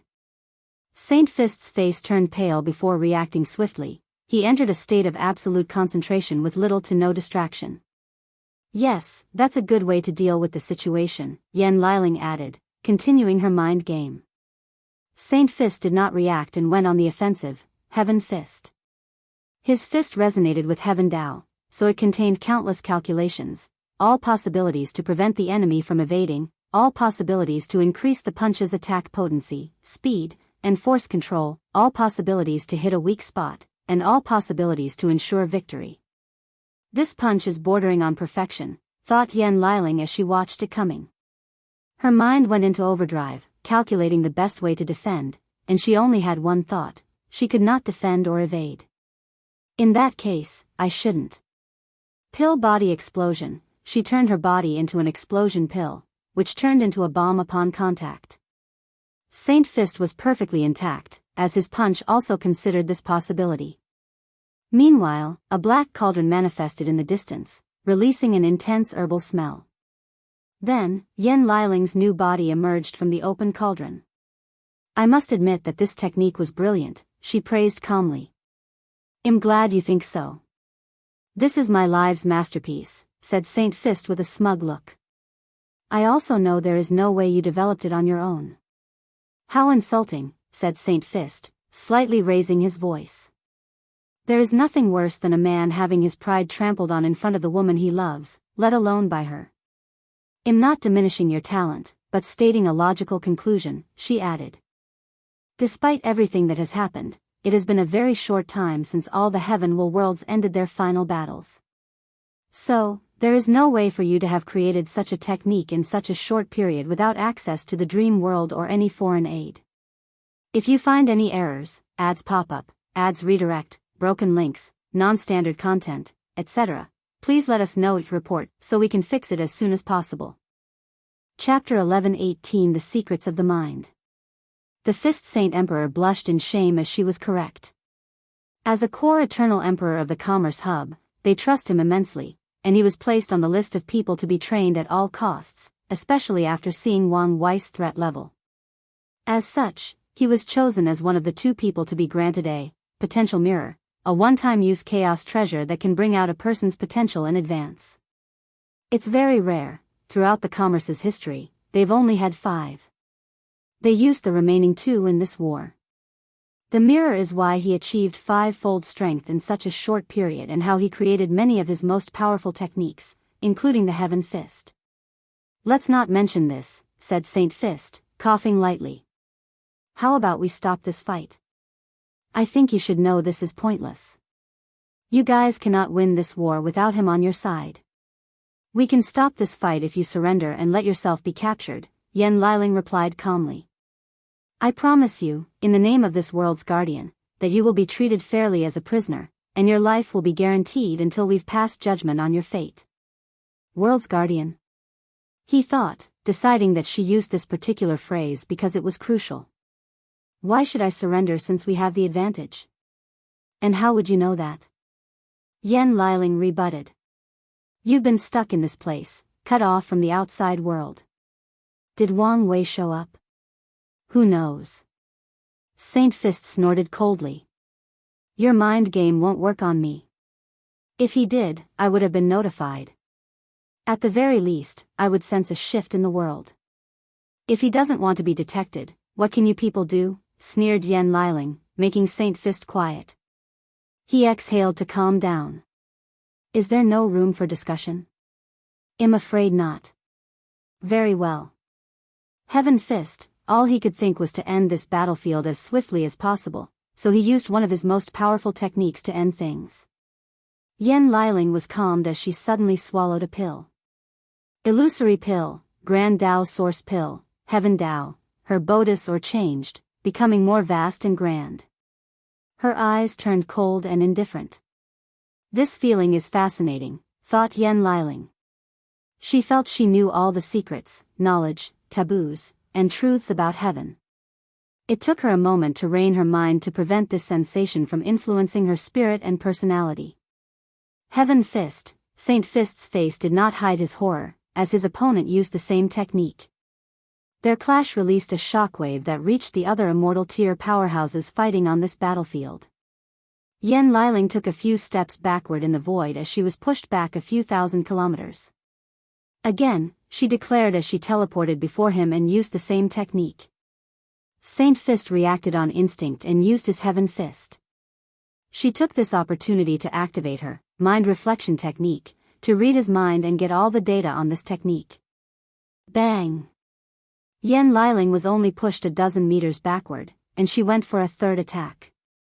Saint Fist was not stupid and wanted to use another technique to prevent her from copying it, but it was too late. Her third fist was on par with his. A golden shield appeared around, and it perfectly blocked the attack. Huh, muttered Yan Liling. A defensive technique? I see. You used your resonance with Heaven Tao to deduce a defensive method of your Heaven Fist technique. However, this should be your limit, right? She was correct. The mirror of potential is based on a person's talent and potential. He could only create these 2 brilliant techniques. Alright, let's end this pointless fight, Yan Liling declared before using the Heaven Fist for the 4th time. Boom! The Fist Saint Emperor's protection broke, forcing him to display his horror. He could not understand how her attack could surpass him in just a few seconds of conversation. The answer to your question is very complicated and involves sensitive information, so I can't tell you, said Yan Liling with a gentle smile. She used the Heaven Tao, the previous data, and her future Buddha self, to deduce a higher level of this technique, but as she said, she could not reveal such information. Saint Fist's body trembled. Her voice might appear sweet to the outside, but to him, she sounded like a devil who enjoyed tormenting people's minds. Yan Liling did not hesitate to attack with the same technique. She wanted to destroy him physically and spiritually, and killing him with his own technique would help. Saint Fist's body and soul disintegrated into particles smaller than quarks. Yan Liling experienced everything and even checked with her divine sense, but she could not help but frown. Whenever an eternal dies, even if it's not true death, there is a unique aura in the atmosphere. Not to mention that an Eternal like Saint Fist would have his own vision for his death, since he did not die on one of the battlefields where there were too many deaths for heaven and earth to count. She suddenly turned to her right before sighing. A new and intact Saint Fist had materialized in the position near her. A longevity technique? No, this felt familiar. The Heaven Daos effect was still on, so she immediately realized the source of the familiarity. One of the spies, Yuzhou. "You're immortal," she declared. "That's right," he nodded. "My life is linked to our headquarters, so until it is destroyed, I'm immortal." Yan Liling grunted before waving her hand to release a purple poison cloud. Saint Fist tried to defend himself, but the cloud corrupted his golden shield before turning his body into stone. However, the stone body disintegrated before another body materialized. "Let's stop this pointless battle," said Saint Fist. "Although you're stronger than me, I will outlast you." "Big brother," called out Yan Liling in her mind. "I know what you want to ask," responded Wang Wei. "His link is delicate, and I cannot do anything until I have full control of the headquarters, so seal him until then to prevent any trouble." "All right." Yan Liling waved her hand to summon a cauldron that swallowed the Saint Fist Emperor despite his resistance. "I've never refined a immortal before," commented Yan Liling. Meanwhile, Saint Fist tried to kill himself to be revived elsewhere on the battlefield, but his plan failed despite a few efforts. Muttered Yan Liling as she noticed something. He escaped. Did he revive himself in his homeworld? "This guy is becoming a cockroach," she grunted. "Big brother, he escaped." "I see. It's fine. I'll teleport him back to you if he shows up again," replied Wang Wei. "By the way, your conjecture was correct." "Which one?" "The one about mind-reading techniques." Yan Liling awakened her ability a few days after proving the Tao due to her soul's mutation. She tried it on others, and it worked even on Wang Wei. The only exception was when he used the illusory pill to achieve taboo strength. So, Wang Wei was already developing techniques to protect his mind, not from ordinary mind-reading ability but from talented people like Yan Liling. "Did you find something in his mind?" "Yes. The Commerce Hub had the same suspicions as you and conducted experiments. So, they also believe true heavenly Tao has severely restricted mind-reading methods." "Good to know." Wang Wei had noticed this anomaly very early on in his cultivation journey, and he had deduced many truths from that observation. For example, the world does not function on any absolute, so how is the power of fate limited? Its counterpart, free will. But how is free will manifested? The answer should be the ability to make choices, but the true root of this answer is the mind, the thing that makes these choices. As early as when Wang Wei first created his fate puppeteer physique, when he first encountered the river of fate, he was almost swallowed by its all-encompassing power. He only survived because he realized that the river could not read his mind and used this fact to survive. Since then, he has known how important the mind would be for him to one day achieve his goal of absolute freedom, and he has also understood the importance of true mind-reading techniques. "You reminded me of the importance of the Commerce Hub's database," said Wang Wei. "This institution has existed for so long that it must have gathered much lost knowledge and secrets. Don't forget to keep their pill recipe and knowledge on runes for me." "No problem," nodded Wang Wei. "By the way, you can also study the disruption rune before I gift it." A portal appeared before Yan Liling to drop Emperor Jia's book, and she caught it with a smile. She immediately read it and became lost in thought, forgetting she would see her husband after this match. Meanwhile, Li Jun was clicking his tongue while shaking his head in the Samsara court. "If you find any errors, ads pop up, ads redirect, broken links, non-standard content, etc., please let us know each report so we can fix it as soon as possible." Chapter 11:19, Greatest Weapon. Wang Wei looked at the distracted Yan Liling and shook his head. He guessed the disruption rune must have inspired her, so he looked forward to what she would do with it. He gazed at the mortal civilizations and the mortal Tao art to ensure nothing unexpected would occur now that Yan Liling was distracted. He sent orders to one of the puppets to keep watch of the world. Finally, Wang Wei checked on the Nether Hell's seal before shifting his attention to someone else, or to be specific, another group, the innate demon gods leaders. Some people realized these people's identities and lusted after their bodies and bloodlines. Their situation appeared dire as countless powerhouses surrounded each of them. Wang Wei even detected people from the corpse selling sects secretly encroaching on these people, most likely interested in their dead bodies. This is a perfect opportunity to help them and increase their allegiance to the myriad emperor world, he thought before scanning every battlefield to see how he could send help to these people. However, everybody was occupied and could not leave their stations. The best option would be to free Ji Lanfang, but his release would increase these people's suspicions. So, my other option is to use some people from the Fate's Shadow Guard or... Wang Wei pricked his finger to draw a single drop of blood, and when it fell on the ground, 5 clones of him with weak aura, relative to him, appeared. Then, these 5 individuals turned into different people, including men and women of different sizes, appearances, and even personalities. You're now mercenaries hired from world communities unaffiliated with the Commerce Hub. Go find Tai Gang, he will order you to help these innate lives. The clones bowed before disappearing. Wang Wei continued his observation and planning before muttering, "It's about time for this farce to end."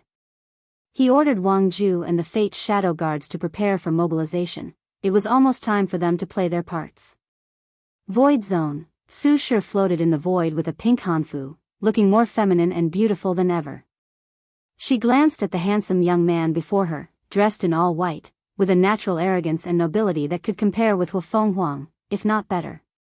"You're the last person I expect to take orders from the Commerce Hub," said Su Shi. "Where is Wang Wei?" asked Chu Luo. "Haven't you heard? He's been exiled to the upper dimension." "I don't believe that for a second." This fact was obvious to Chu Luo, not only because he knew what kind of talent it took to become a Tao overlord, but due to the actions of the myriad Emperor World's Eternals. All these people work together because there is a monster above them to restrict their actions, forcing them to act accordingly and follow the rules. So, what would they do once that monster was no longer here? They would show their fangs, returning to their lesser or basic instinct of greed and unrestrained competition. Chu Luo knew there was a flaw to this analysis, and it was patriotism. These Eternals might have continued to band together to protect their home world. But that's not how things are looking. They continued acting as if that monster still had its leash on them. They entered this war without hesitation, and the confidence that they would be the winner never wavered. Chu Luo had no choice but to conclude that Wang Wei was playing a major scheme, and this was nothing but a facade. "Since you don't believe it, why are you fighting on the opposite side?" asked Su Shi. "I want a fair revenge match." "Revenge?" "From what he told me, he lost his fight against you." "Did he think I would not realize he let me win?" sneered Chu Luo. "Not only did I realize what he did, I also deduced why he did it." His eyes flashed with mockery and anger. "I guess I should thank him." "So, after the fight with him, you realized the true potential of the 9 Extremity Foundation and tried to reach perfection. After succeeding in proving the Tao, you thought you were on par with him and prepared for a fair match since your ego could not accept the last result. Then, you heard about his strength and accomplishment and could not accept such a result, thinking these people exaggerated his powers. Then, when the Commerce Hub came to you with an offer you could not refuse, you accepted since this was the perfect opportunity to prove you were right. Did I miss something?" "No, you did not," Chu Luo replied calmly, his emotions or aura not fluctuating in the slightest. "Unfortunately for you, the rumors are true. You paled in comparison to his strength. That remains to be proven." Su Shi shook her head. "Get past me first before anything else." "I suppressed you once, and I can do it again," Chu Luo declared as he activated his Awaken. His white robe turned into clouds, along with his pupils, who also appeared as white as a blank canvas. His aura was vast and ethereal, like a god of creation about to breathe life into an entirely new universe filled with life. As expected, his strength was on par with me, thought Su Shi. She achieved a strength of peak 6-fold. However, she knew she was this fast because Wang Wei helped her accelerate the process, otherwise, she would never achieve it so quickly. Yet, Chu Luo did so without someone like Wang Wei for help, assuming he did not receive aid from the commerce hub. As soon as I ascend, I must reforge my foundation, she thought while activating her awaken. Su Shi knew she was approaching the limit that her current foundation would allow her to stack Grand Dao boosts, which is a problem that restricts all cultivators from reaching the higher levels of the battle realm. In other words, even if she had increased her understanding of Dao imprint, her body wouldn't have been able to bear it without the proper Dao foundation. Chu Luo raised his hand to summon a sword, ultimate swordsman's sword. With the power of creation, he created a weapon with the power of a pure swordsman on par with Wang Tian and Ji Lanfang, no, even more powerful, given his respective strength. Swish! Chu Luo's hand left shadows as he moved so swiftly, releasing slash after slash, each containing unparalleled powers. Su Shi realized the terror of these attacks and reacted swiftly. Her body became transparent, and the slashes passed through her as if she were intangible. Chu Luo's eyes narrowed as he realized what had happened. She temporarily sent her body into a parallel timeline to evade, so he slashed once again with the intent to cut off spacetime itself. Su Shi created a sword with the fabric of spacetime and countered the attack. Her sword slash erased the enemy's slash from time itself before continuing forward. The sword in Chu Luo's hands suddenly changed, beginning to release the same spatial temporal aura as his opponent. He used the same attack, canceling hers. Death of time, what would happen if time were to die? Chu Luo's body stopped moving since time no longer existed, but was that all it did? No. Time is linked to causality, so his past, present, and future were erased, including all his karmic connections, such as his parents. Without time, he lost all ability for experience, including growth and improvement. Without his past, all his achievements became pointless. There was also the breakdown of the laws of physics or the existence of many concepts, but these were the least of Chu Luo's problems. Birth of time, the sword in his hand turned into a cauldron, releasing a power that recreated the space-time continuum that Su Shi had destroyed, reverting things to how they used to be. Something is wrong. Something is wrong. They both had the same thoughts at the same time. However, Chu Luo was the first to realize why. She's extremely familiar with how I fight. Although this was a short confrontation, he noticed this anomaly. It did not take him to deduce why, that damn dream world, he thought. His battle IQ and experience are not less than mine, Su Shi analyzed after their initial clash to test each other. He probably used his creation Dao to create something similar to the dream world to train himself. She was instantly jealous of the versatility of creation Dao. However, what is the anomaly I'm thinking about? Whisper of the heart, Chu Luo began to whistle a tune, and Su Shi's expression changed as she immediately entered a defensive state. Chu Luo smirked. He had refined a new pair of eyes for himself with the Dao of truth. In other words, his new eyes were a talent called Eyes of Truth. With his new eyes, he saw and exploited a small flaw in his opponent. If you find any errors, ads pop up, ads redirect, broken links, non-standard content, etc., please let us know each report so we can fix it as soon as possible. Chapter 1120 Rumors. Su Shi summoned her chaos pot, which spewed a veil of primordial chaos to protect her. In the meantime, she dealt with the attack on her mind. She found herself in a world of her mind with nothing in sight. As she was about to try something to leave this place, she heard an alluring voice. Do you think he truly loves you? Su Shi frowned as the voice seemed familiar. Do you think he has changed? He has, replied Su Shi as she mustered a terrifying power of chaos to destroy this mind space. Can you trust him while he's separated from you? Do you trust him not to find another woman? Said the enchanting voice. If I didn't trust him, I would not stay with him, Su Shi declared. Then, you're better than me, said the voice, who finally appeared. A heart devil? The person looked exactly like Su Shi. More like a manifestation of your insecurities. Insecurities? Those are bold terms, sneered Su Shi. What insecurities do I have? Of course, it is about our Xiao Fan, said Heart Su Shi. Nonsense, uttered Su Shi calmly as she waved his hand to send a black slash with the power to wipe out time itself. However, the attack passed through the other as if she were intangible. Why are you reacting so fiercely if I'm only talking nonsense? Because your words and even your existence are an insult to me, rebutted Su Shi. Do you think my relationship with him defines me?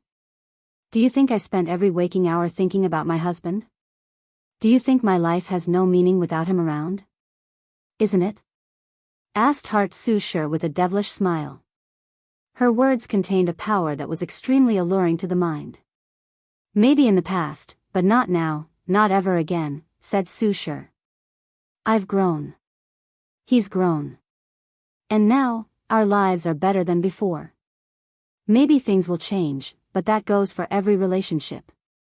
Heart Su Shi looked at her genuine self before rapidly dissipating. The real Su Shi thought this charade had ended, but she was wrong. A second one appeared. What is it this time? She could tell that time was passing slower in this mind space than outside, but that did not change the fact that time was still passing. If she did not leave quietly, Chu Luo would break through her defense and severely injure her. There have been rumors that you have entered a secret relationship with Wang Wei, snicked the second Heart Su Shi. So, is it true? Even if it's not, you should really entertain this idea. Su Shi's mouth twitched. Of course, she had heard of the rumors. They were everywhere in the dream world and one of the most talked about things in that space. However, she knew how ridiculous these rumors were. First, she was not this kind of woman. Second, this man was head over heels in love with his wife. Your words are an even bigger insult than the first one.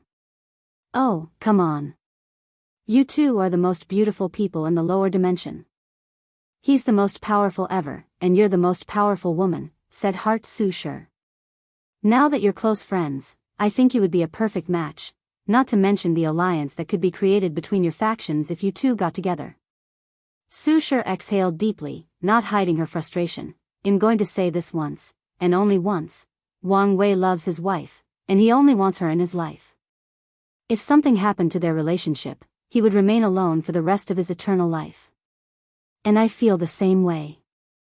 In this life, I will have only one husband, and no one else. How boring, replied Heart Devil while smacking her lips. She disappeared, and Su Shi opened her eyes to see that her veil of primordial chaos was almost broken. Horror of primordial chaos. Primordial chaos is vast, infinite, and ancient. Throughout its existence and development since the beginning of times, how many horrifying life forms have been created or grown to such a level? Too many to count. And today, Chu Luo confronted a fragment of one of those entities. He saw a pair of eyes hidden by a black-red fog, and his body trembled instinctively out of fear. Before he could react, Chu Luo felt his mind, spirit, and unique emperor's soul rapidly collapsing. The very presence of this being's presence was enough to destroy him on a conceptual level. Chu Luo acted swiftly and created a universe inside his mind with countless lives before linking all their souls and willpower to his own, allowing him to resist this attack. Su Shi took this opportunity to kick her opponent. She used a fleshly body divine ability, the weight of primordial chaos, and the attack was intense, capable of annihilating worlds, the very fabric of spacetime, and countless concepts. Chu Luo made a split decision to create a piece of armor made of the strongest metal, which primordial chaos itself had tempered. His move was brilliant, as his armor could now block most of the primordial chaos power from his opponent. However, the sheer force behind the kick still sent him flying a few thousand kilometers. I understand the anomaly I sensed before, thought Su Shi. Your creation Dao is no longer limited, is it? When he countered his technique, she noticed how he did not use a weapon to use the power of creation but just wielded it as if it were a natural part of him.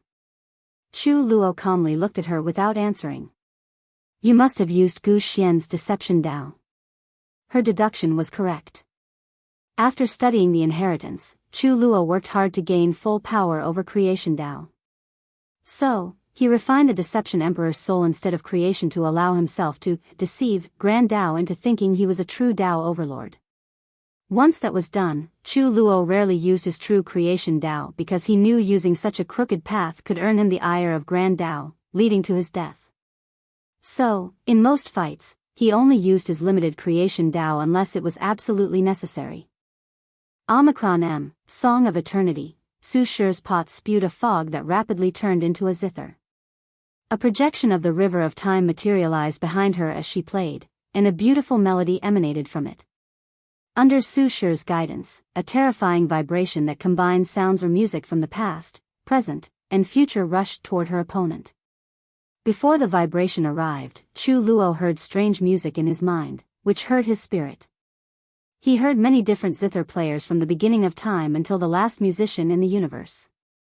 God of music and vibration, Chu Luo snapped his finger to create a god whose sole power is absolute control or mastery over music and vibrations.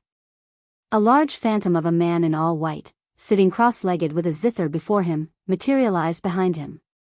The god plucked one string to release a vibration that countered Su Shi. Their clash released a shockwave that could have destroyed countless great thousand worlds. However, this was just the beginning. As these two masterful musicians clashed, the melodies they created reverberated from the void zone to the martial hegemony and myriad emperor worlds world communities. People who heard the sound had different reactions. Some felt they heard the most murderous songs between heaven and earth, almost driving them to madness. Others heard the most beautiful notes in the universe, elevating their minds and spirits to a higher plane of existence. A small majority had illusions that they either saw the most beautiful woman or man in existence or saw the person they loved most in their lives. And those were just the three main reactions after hearing that song. Su Shi frowned as she saw how easily her technique was cancelled. Our strength is relative to each other. So, this fight is likely to end in a draw. She was unhappy with this news, and it was the same for Chu Luo, who figured out the same thing. They looked at each other, and their auras clashed. They were both extremely competitive, and no one wanted to give up, especially given the result of their first fight. Su Shi saw this battle as an opportunity for payback, while Chu Luo felt humiliated that someone he could kill with one slap was not on the same level as him. Chu Luo's eyes narrowed. He had a way of ending this as swiftly as possible, but his pride would not allow him to use this method. I can still win, he thought as he used one piece of information that his eyes of truth detected. A sword manifested in his hand, and it was releasing a weird aura. Causality sword, Chu Luo swung his weapon, targeting Su Shi's past. To be precise, he wanted to wipe out one specific event in her life. The time Lin Fan gave her the Tao seed, and she inherited everything from him. If you find any errors, ads pop up, ads redirect, broken links, non-standard content, etc., please let us know each report so we can fix it as soon as possible. Chapter 11:21 Wrap it up. Want to erase my past? Two can play at this game, Su Shi thought as she summoned a blade with the power of time. Time erasing blade, with one swing, the river of time vibrated, an indication of its manipulation. Chu Luo's face changed as his eyes of truth realized what his opponent was doing. She was erasing an important part of his life. She wanted to erase his participation in the Gu Xian trial. He swiftly changed the target of his causality sword to counter her time erasure. The river of time once again released a strange vibration as these two confronted each other in an attempt to erase each other's past. Boom! A terrifying power pushed Su Shi and Chu Luo's back a few light years away. Their complexion turned pale as they spewed blood. Backlash? They thought, and they were correct.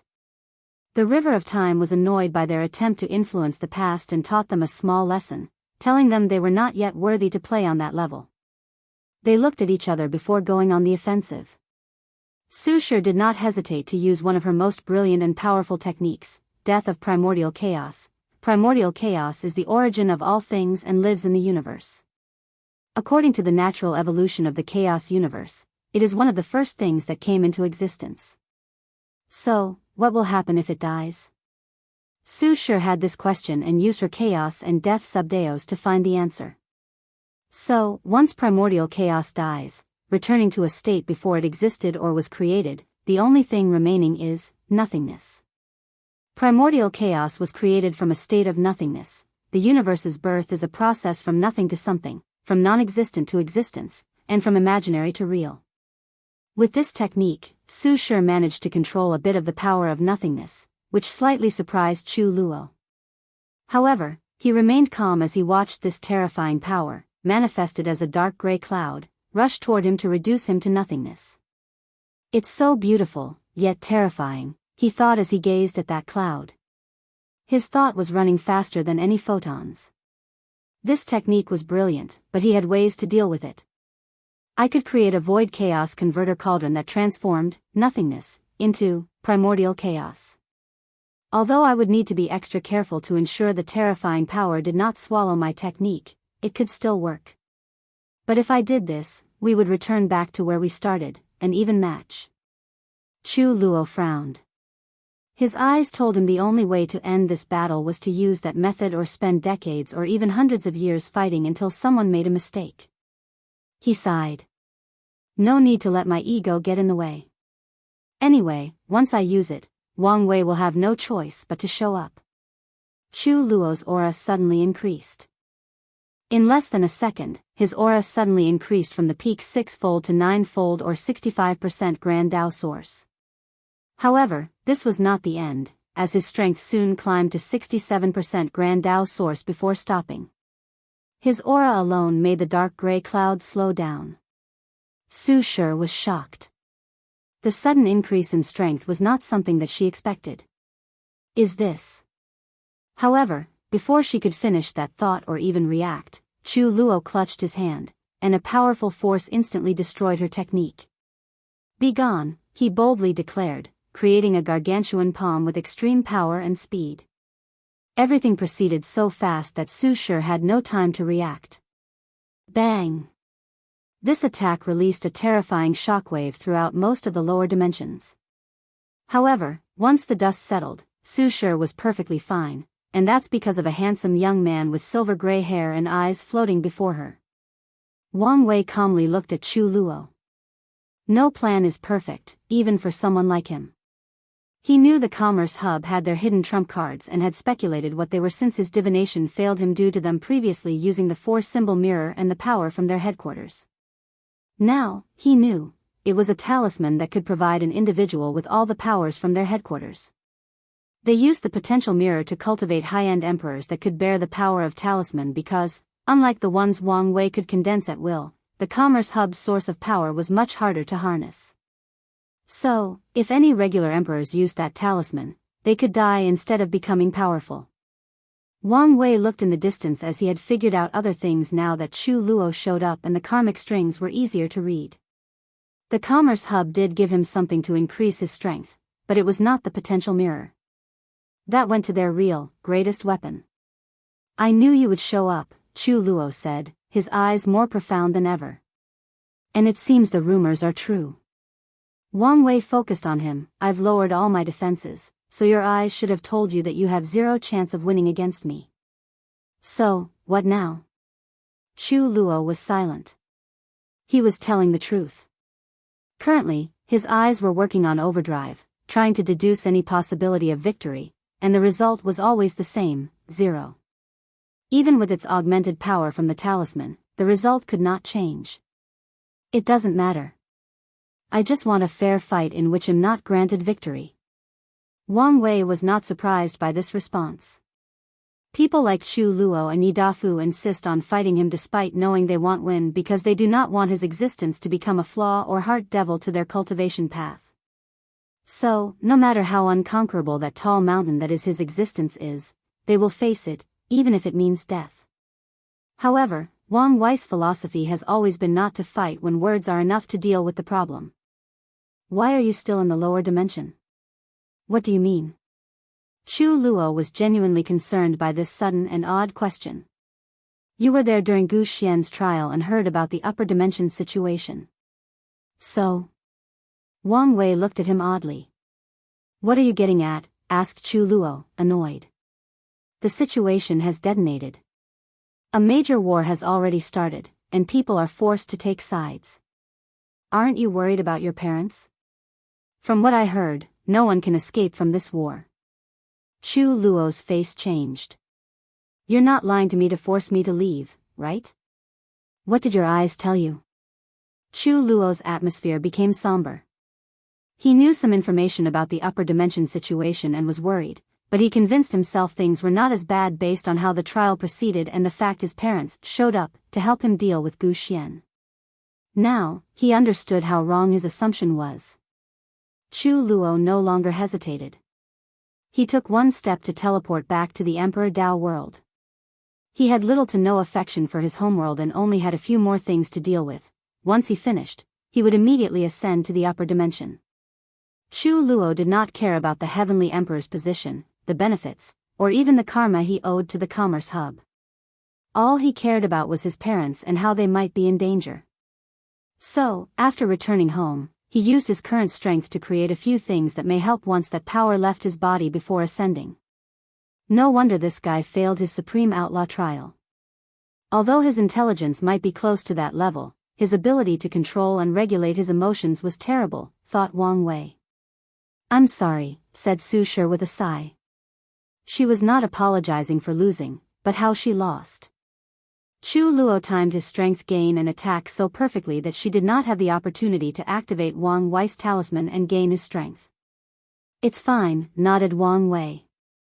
He would not blame her as Chu Luo was a talented genius, and accidents were expected to happen when dealing with him. "What now?" "Now, it's time to wrap things up," said Wang Wei, who made a yanking motion from the void to summon a middle-aged man dressed in all black. This man was the Blackheart Emperor, the Commerce Hub's ultimate weapon. He used the potential mirror to achieve a peak 6-fold strength and a Grand Dao Foundation pill to temporarily reach 7-fold. The next step was to use the same talisman as Chu Luo to reach the strength of 10-fold and compete with Wang Wei. Sadly, he would not have this chance. Before this man could even activate the Grand Dao Foundation, Wang Wei annihilated him. He did not have the chance to process his surroundings, scream, or do anything else. He was gone. If you find any errors, ads pop up, ads redirect, broken links, non-standard content, etc., please let us know each report so we can fix it as soon as possible. Chapter 1122 Operation Sleeper 2.0. Wang Wei scanned the battlefield. He took measures to ensure people would not notice his presence, but the death of the Blackheart Emperor would be noticed before long. He groaned before muttering a few words. "You have the blessing of fates." His simple words generated a power that instantly covered the entire lower dimension. Then, all the survivors from his faction suddenly felt an overwhelming confidence. It was like they knew they would be the final winner no matter the circumstances. That confidence soon transformed into a strength that ensured their victory. Wang Wei nodded in satisfaction before looking at Su Shi. "Do you want to continue or return home?" "I can still fight." "Then, go support the Star Beast battlefield." Wang Wei disappeared, returning to the Commerce Hub's headquarters. He summoned a screen before him. "It's time for you to act." "As you wish, my lord," said Wang Ju. Central Commerce World, the Commerce Hub knew the importance of having the strength to maintain its grip over the lower dimension. So, they have long invaded another world and turned it into their training ground. The upper echelons of the hub control 99% of emperor lineages in this world. They used these factions for one purpose: to brainwash talented individuals to train powerful thugs for their rules. The Fist Saint Emperor had a frown on his face. Since his return home, he's felt something was wrong, and no matter what he tried, he could not stop this feeling. Am I just being paranoid? I should be completely safe in this place, right? Thought Saint Fist. He knew how well protected this place was, and even if Wang Wei showed up, he could not conquer this place easily due to the sheer amount of powerful arrays protecting this world. If Commerce's headquarters were their most powerful attacking weapon, this world would be their most defensive. The hub placed a lot of resources in this training ground to ensure that this world would create powerful emperors for them. Because of the balance mechanism and other factors, they have not cultivated many Eternals until this generation, but the number of pseudo-Eternals they've cultivated was astronomical. In this world's history, there have been many periods where Eternals appeared for hundreds of consecutive generations. All these people would leave a protective array worldwide to protect it, but even then, that is not the full extent of the security. To combat the balance mechanism, the Commerce Hub would order their trained Heaven Chosen to travel to other Heaven worlds and gain citizenship before returning home to protect their home. They would sponsor talents from other worlds, promising they would help after proving the Tao. So, there is no doubt that the Central Commerce World is the most powerful Heaven world in the lower dimension.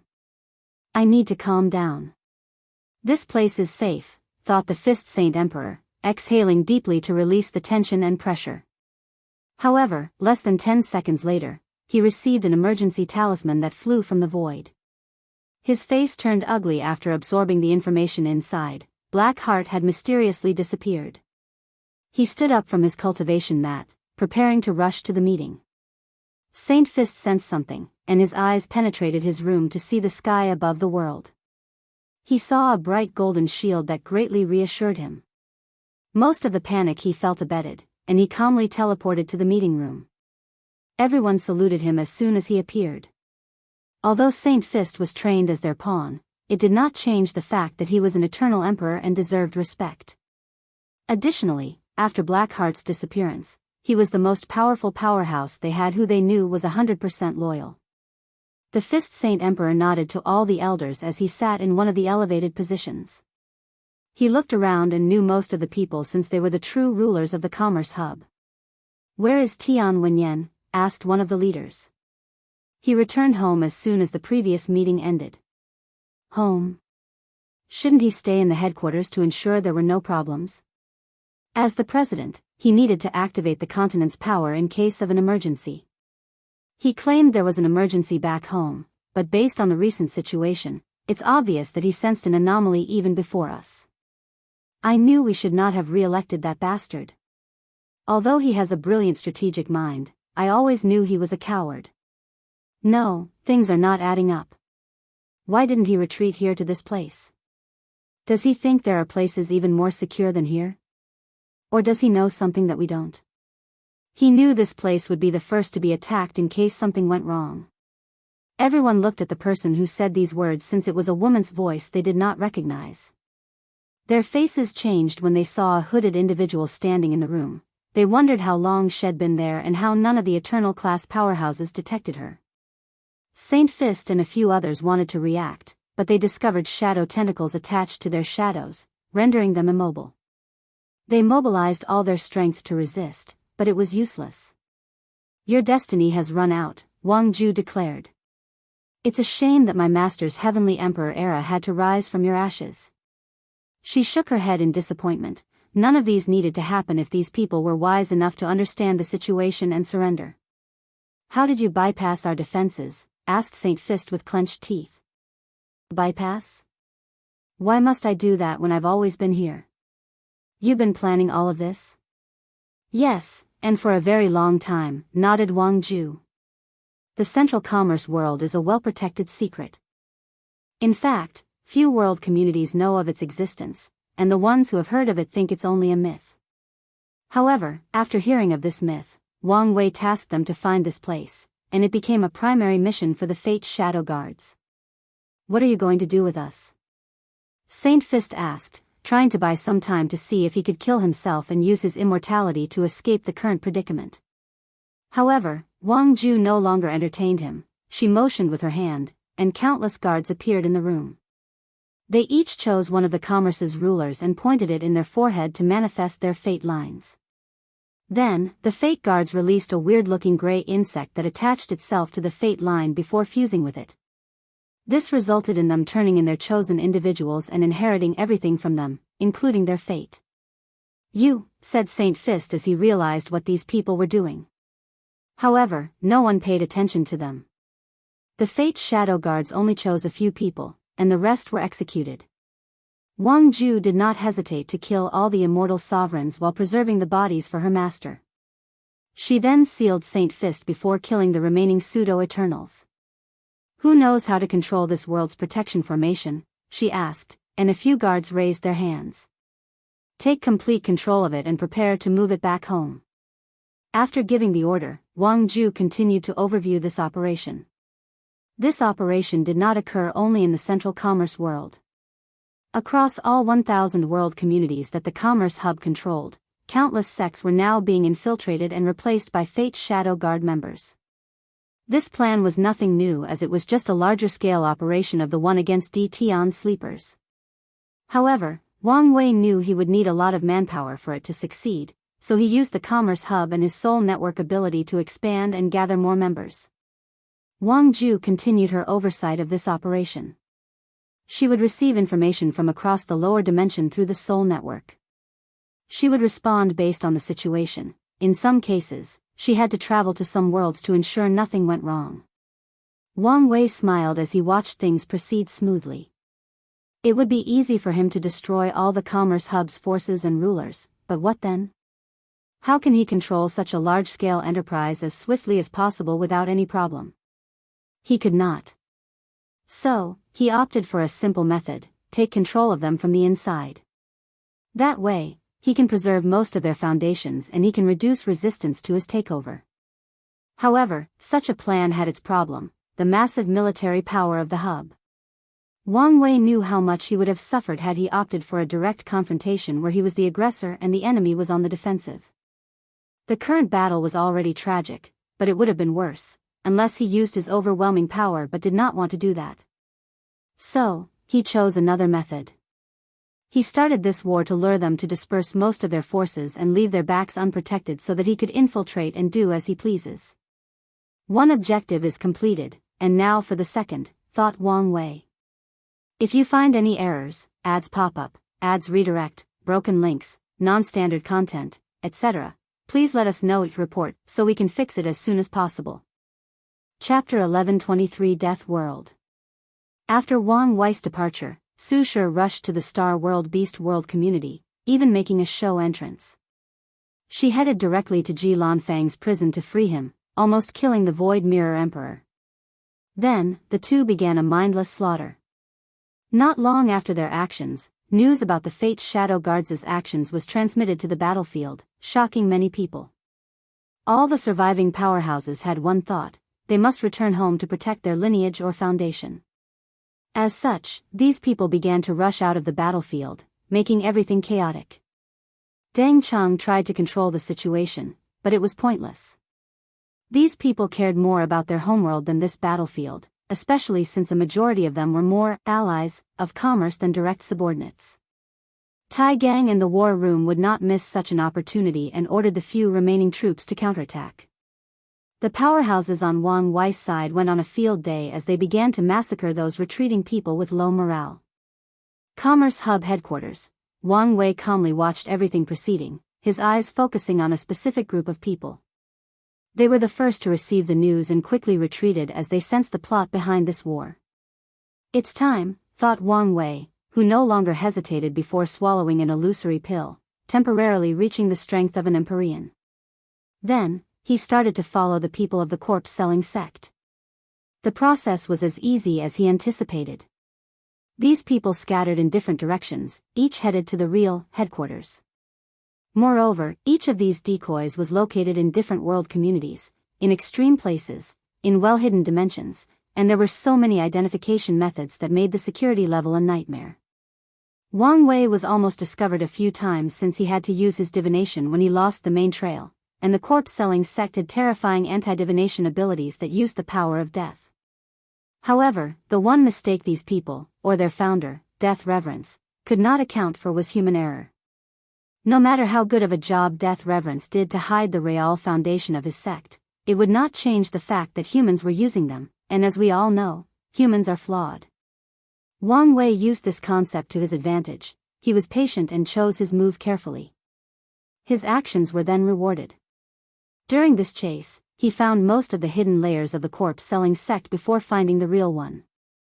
"What is this?" muttered Wang Wei, his eyes concentrated. His eyes discovered a well-hidden dimension, and after finding it, saying he was shocked to his core would be an understatement. The dimension was vast and definitely bigger than the entire lower dimension. Wang Wei was not too sure because he knew he would immediately be detected if he entered. Worst, I might be killed. His sense of danger was going overdrive, so he did not dare rush in. Could it be that Death Reverence would show up if I venture inside and destroy this place? No, Death Reverence was still in limbo, and even if he were already resurrected, true heavenly Tao would never allow for his interference. Even if we achieved half-step transcendence, Maitreya and supreme unity would never allow him to interfere in this place. This could only mean the source of the danger was something else, most likely the terrifying amount of death energy in that world. The corpse-selling sect must have gathered this energy from wars and conflicts across the entire lower dimensions for countless eras before condensing them in this world. Why do they need such a vast amount? Is it really because of their cult-like worship of death? Wang Wei did not believe this for a second. His intuition was telling him that something more sinister was at play here. The death chi might be the key to the death ceremony. Hunger said they've left protection against the ceremony, but are things so simple? She also said that death reverence new methods that could push the limits or boundaries of true heavenly Tao. What if he found a way around that formation? Although this theory leaned on the lower end statistically, the fact that it was not completely zero was a problem in itself. No, the probability of that occurring is not as low as I imagined if I take into account that he benefited in some ways from the ultimate taboo, thought Wang Wei, pushing his brain to the limit for his analysis. Assuming death reverence took a step into transcendence or got some benefits, it's entirely possible for him to find a way around the protection left by the paragons. Now that the upper dimension is weak, who knows if anyone is keeping watch of these methods, and that's assuming these parasites did not destroy them, continued Wang Wei. The last piece of this puzzle is Maitreya and supreme unity. Logically speaking, they would not allow such a thing to occur. But why have they not dealt with this death world knowing the implications behind its existence? Supreme Unity is the last person who would want the Eternal Ascension world destroyed, so it made sense for him to remove such an obvious threat or unwelcome variables. Maitreya must be the one who stopped him, but why? Could it be that she's really a three-faced individual who's pretending that she did something wrong but was good, but that's just the first two layers of her facade, and deep down, she was truly evil? Wang Wei shook his head to remove his bias and untrustworthiness toward her and think more logically. The most likely scenario is they did not get rid of this world to lure death reverence, or there is something valuable inside this death world, so they've been balancing each other, preventing the others from getting their hands on it. Wang Wei looked at this death world, deep in thought. If he only wanted to destroy the corpse-selling sect because of his greed for their chi luck, now, he wanted to do so because they posed a far greater threat to the Eternal Ascension world and, more importantly, the lower dimension where his friends and sect is located. So, he must get rid of them no matter what, even if it means ruining the two sons' plan to lure death reverence. Now is not the time. He must wait until he archives true Empyrean strength to ensure no issue. By then, even if death reverence tries to stop him, his methods will be limited as he will have to deal with the sons and true heavenly Tao. Wang Wei silently teleported away back to the headquarters. The war was about to be settled, but his mind was not focused on that as of yet. Sir Chintong, can we have a word, uttered Wang Wei, then Chintong appeared before him.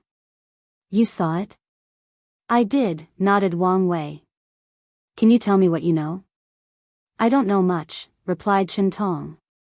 After my death, I came to the lower dimension, which was a safer place, to gather luck and merit to revive myself. I noticed the death world and investigated, but it was nothing but a world full of death chi. Wang Wei frowned. Are you saying I'm overthinking and that thing is just a normal world full of death energy? No, you're not, replied Chintong. After the ultimate taboo, I suddenly had the idea to investigate and did so. Chintong paused. Well, I know I detected something in that world, but I don't know what it is. You don't know? As in your knowledge could not identify it or? My memories were wiped out, Chintong explained. That is odd. These words reinforced his thought that death reverence changed or improved after the ultimate taboo. But is death reverence so capable? I assumed you were a peak paragon, even if not boundless. But he can so easily wipe your memory? No, the process was weird, and definitely not only because his strength surpasses mine. You have a point, nodded Wang Wei, who did not completely buy Chintong's explanation as the latter might be adding stuff to make him look better and protect his pride. Well, thank you for answering my question. Are you going to destroy it? That's the plan, nodded Wang Wei. You should be more careful. Although I've only met death reverence twice, he always gave me the creeps. I will, nodded Wang Wei, his eyes focused as he watched Chen-Tong disappear. This man is not simple. From what he knew and deduced, people in limbo should not be able to interact so easily and freely with the world of the living.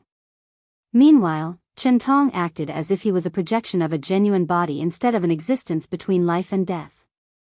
Sect Master, said Wang Ju, who appeared in the room. How was the operation? If you find any errors, ads pop up, ads redirect, broken links, non-standard content, etc., please let us know each report so we can fix it as soon as possible. Chapter 1124 Perfect Future. The operation succeeded in over 900 world communities, reported Wang Ju. And the remaining 100? Things didn't go as planned. Tian Wenyan's doing? Yes, nodded Wang Ju. He acted swiftly and created a correlation of the remaining world communities, holding on to their last breath. I figured they were weak enough, and there was no need to focus too much on them now. That's a good call, but keep an eye on him if he tries to get allies from the world communities not influenced by this war. Although this war was massive, it only affected a third of the lower dimension, leaving more than 2,000 world communities untouched. I've already assigned people for this task. Wang Wei nodded. How are the lower dimensions of these captured world communities doing? Due to lack of population, we could only infiltrate the truly valuable worlds, the ones that produce rare resources for the commerce hub, explained Wang Ju. Once everything is settled, we can focus on expansion in these places. Your expansion should not only be those places but the entire lower dimensions, said Wang Wei. You must have eyes in every corner of this place and also have a large pool to recruit people. Wang Ju's eyes squinted as she felt this expansion did not seem like it was simply because her master wanted a large information-gathering agency. The Commerce Hub is, without a doubt, the greatest power in the lower dimension, and after their defeat, no one will truly be able to resist her master's advancement. In other words, the role of their Fate's shadow guards should have been diminished, becoming the eye of the Tao opening sect to maintain their powers and ensure the longevity of the Heavenly Emperor era. But now, she was smelling something different. You'll know when the times are correct, said Wang Wei calmly. I understand. Anything else? This is for you. Wang Ju offered a group of talismans. Those are the identity tokens of the commerce rulers. They should allow you to control the headquarters as soon as possible. These people would never allow the president absolute control of the headquarters, so they had long divided his power and created protocols to restrict him when needed. Excellent, Wang Wei praised with a genuine smile on his face. Lastly, what should I do with the Fist Saint Emperor? Once Wang Wei controls the headquarters, his immortality will be gone. Try to make him into one of our own. If that fails, search his soul for information before turning him into resources. As you wish. Anything else? No. Wang Wei dismissed her, so she disappeared. He then activated the talismans, so they floated in the air in a circular position.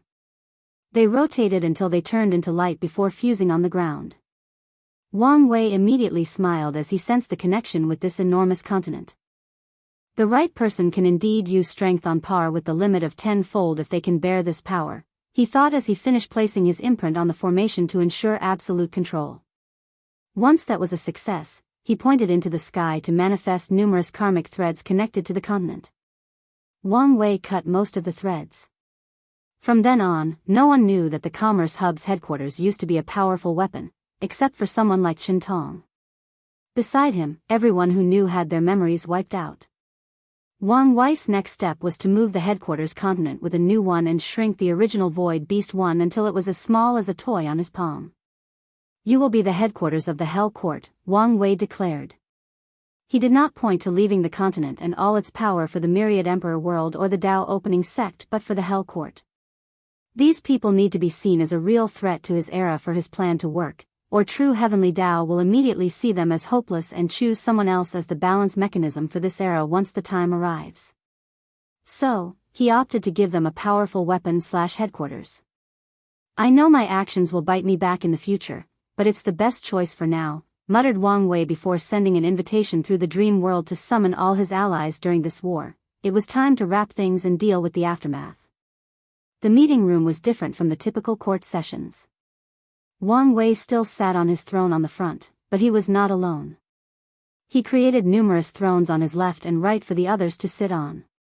He chose this decor as a sign of respect for his allies. People like Ji Lanfang and Wrath were technically equal to him and his peers as Heavenly Emperor, so it would be disrespectful for them to stand like courtiers, even though Wang Wei knew they would not mind or dare say anything. He even created thrones for his courtier to show respect, so all eternal powerhouses, even immortal sovereigns, had a seat. However, the other immortals and mortals had to stand as usual. It did not take long for everyone to show up. Wang Wei did not reserve seats or put people's names. It was a who comes, first serve situation. Soon, everyone showed up for the meeting, including Wrath, who Wang Wei had been adamant before about not being seen with her public. He had a change of heart because he recently saw a perfect future, or a future with the highest probability of happening. In that future, the people responsible for the destruction of his era used his connection with the demon race to rally allies. They did so despite having no proof and the fact that the Neo-Devil race has been integrated into many worlds and communities, and they've had a positive image. The interesting thing about this perfect future is that one of the leaders of the Hell Court will be responsible for ending the Heavenly Emperor era. In other words, Wang Wei's own creation will indeed expand the era way past its expiration date, but it will also lead to its destruction. After knowing this truth, Wang Wei decided it was pointless to try to hide his relationship with Wrath. Better yet, his actions now can ensure that the Myriad Emperor world has a strong ally like the Neo-Devil during the rise of the Hell Court. As for the perfect future, it was not absolute. True Heavenly Tao cannot plan the downfall of his era as long as he can achieve half-step transcendence before that period. Wrath glanced at Wang Wei, wondering why he decided to meet so publicly. However, she did not ask as she guessed he must have his reasons. She did not think it would be a mistake as every move this man made was calculated. The meeting room was quiet as everyone waited for things to start. However, as soon as Yi Dafu appeared, he broke the quiet. Wang Wei boy, I like your seating arrangement. Wang Wei rolled his eyes. But can you make a seat for my new wife? No. Why not? She may have garnered your trust but not mine. Yi Dafu sighed before slumping on his chair. I don't like it when you're like this. Welcome, everyone, said Wang Wei, ignoring the monkey. Before we start everything, I would like to thank you for trusting me, even going as far as putting your lives on the line. I'm grateful beyond words can explain. Wang Wei paused for less than 2 seconds before continuing. He did not want to give these people time to think whether his words were genuine or not. Ultimately, it did not matter, especially since most of them did it not out of trust but fear. We've suffered, and now, it's time to reap the benefits of our trials and tribulations. Wang Wei raised his hand to manifest a holographic map of the lower dimension. Currently, close to a third of the lower dimension is drastically weakened, and many worlds are without an emperor or protector. This is our chance. We use this power vacuum to expand, conquer, and spread our influences. The people looked at this map with great concentration. Many people had to use their willpower not to salivate. I have already organized a charter with the territory. You will be responsible for this expansion and your benefits, continued Wang Wei as he snapped his finger to send the information to everyone. The charter also contains the rules and restrictions for this expansion, the most prominent being that more resources can be plundered from these worlds as punishment for their actions, but mindless killing for vengeance and hatred is not allowed. Do you have any questions or comments? I have one, said Su Shi. We lost more than 90% of our troops, so we do not have the means for a military exploit at the moment. Didn't you plan to revive our fallen people? Asked Wang Wei. Do so. Don't stop at our people. Revive the enemy's soldiers into undead or turn their dead bodies into puppets. Use summoning techniques for more troops, and you can also access a few of the commerce's resources to help in the revival. Let the mortal civilization be responsible for the smaller 1,000 worlds and the mortal worlds. Wang Wei suddenly paused as he thought of something. Don't use any undead techniques that involve the soul. We don't want to upset Samsara. Very well, nodded Su Shi. If you find any errors, ads pop up, ads redirect, broken links, non-standard content, etc., Please let us know your report so we can fix it as soon as possible. Chapter 1125 Sibling. You can be in charge of this task, said Wang Wei. Anything else? Your Majesty, I have a request, said Feng Heng, sitting 2 seats to the right. I'm listening. Would you please change my charter so I have complete control over the ancient spirit realm? Wang Wei did not immediately give an answer. He understood why Feng Heng wanted this change, as he wanted to ensure Tantric Buddhism had no problems and that the presence of other people in that world could cause trouble. However, no one liked the idea of one person having absolute control over one world, even if their benefits would actually not be affected. I'll allow it, said Wang Wei. But only Tantric Buddhism is allowed to spread in the lower realm of that community. That's fair. Feng Heng did not mind too much. Once he places the necessary restrictions, Tantric Buddhism is as much part of Buddhism as the other branches like Zen, Pure Land, or Tao Zen Buddhism. Anyone else? I have something. Wang Wei looked at the monkey. I heard your world has been reverted to innate. That's right. Can you sell me the method? The innate Qi environment is not on the list of things to export, but if you give me your bloodline development method, I'll sell it to you. Forget it, replied Yi Dafu. If he works harder, he might create a solution himself with the help of these old men back home. In the worst-case scenario, he'll just officially travel to the Myriad Emperor world to cultivate. He guessed that bastard Wang Wei would charge him for any extended stay, but it would still be cheaper than buying that method. Wang Wei shrugged. The meeting continued, and the majority of it was dividing the initial benefits. People had to use their military points to increase their strength or the overall foundations of their lineage. Wang Wei bought the few preserved immortal sovereign bodies. Once that was finished, the Eternal Emperors had a short discussion before everyone left. Su Shi wanted to chat with Wang Wei, so they too stayed. This was a perfect opportunity for a Dao discussion. Now is not the right time, replied Wang Wei. His cultivation has remained stagnant by choice, so a Dao discussion would be mostly wasted. However, after he archives the taboo battle realm and will have no issue increasing his cultivation, it will be the perfect time for it. The next time we do it, there will be more people, and the effect will be better, Wang Wei reassured her. If you say so. Wang Wei disconnected from the dream world. He had a lot of things to do, but he also sensed that his time in the lower dimension was not long. His next destination was the battle spirit world, the Spirit Genesis sect, to be precise. Wang Wei easily bypassed the formation protecting the sect since Emperor Jia was nothing but his slave. He looked at this once most powerful sect, and his senses could not detect the slightest sign of life. That's right, not a single person was alive. Emperor Jia's objective in activating the sect's protective formation was to ensure no one escaped. He even summoned the few people outside the sect during the war to eliminate them. Here you are, said Emperor Jia, handing him a space ring with all the resources of the Spirit Genesis sect, including their emperor artifacts, archives, and secret realms that served as their foundation. After absorbing the foundation of such a powerful faction, the Dao opening sect will take another leap in strength. They only need to modify some of these resources to fit the origin system or the Myriad Emperor world. Thanks. Emperor Jia nodded before slowly dissipating. It was for good this time. He had already destroyed his own vault, and now, Wang Wei placed the final nail in the coffin by erasing him from history. From now on, only a few people remember the name Emperor Jia.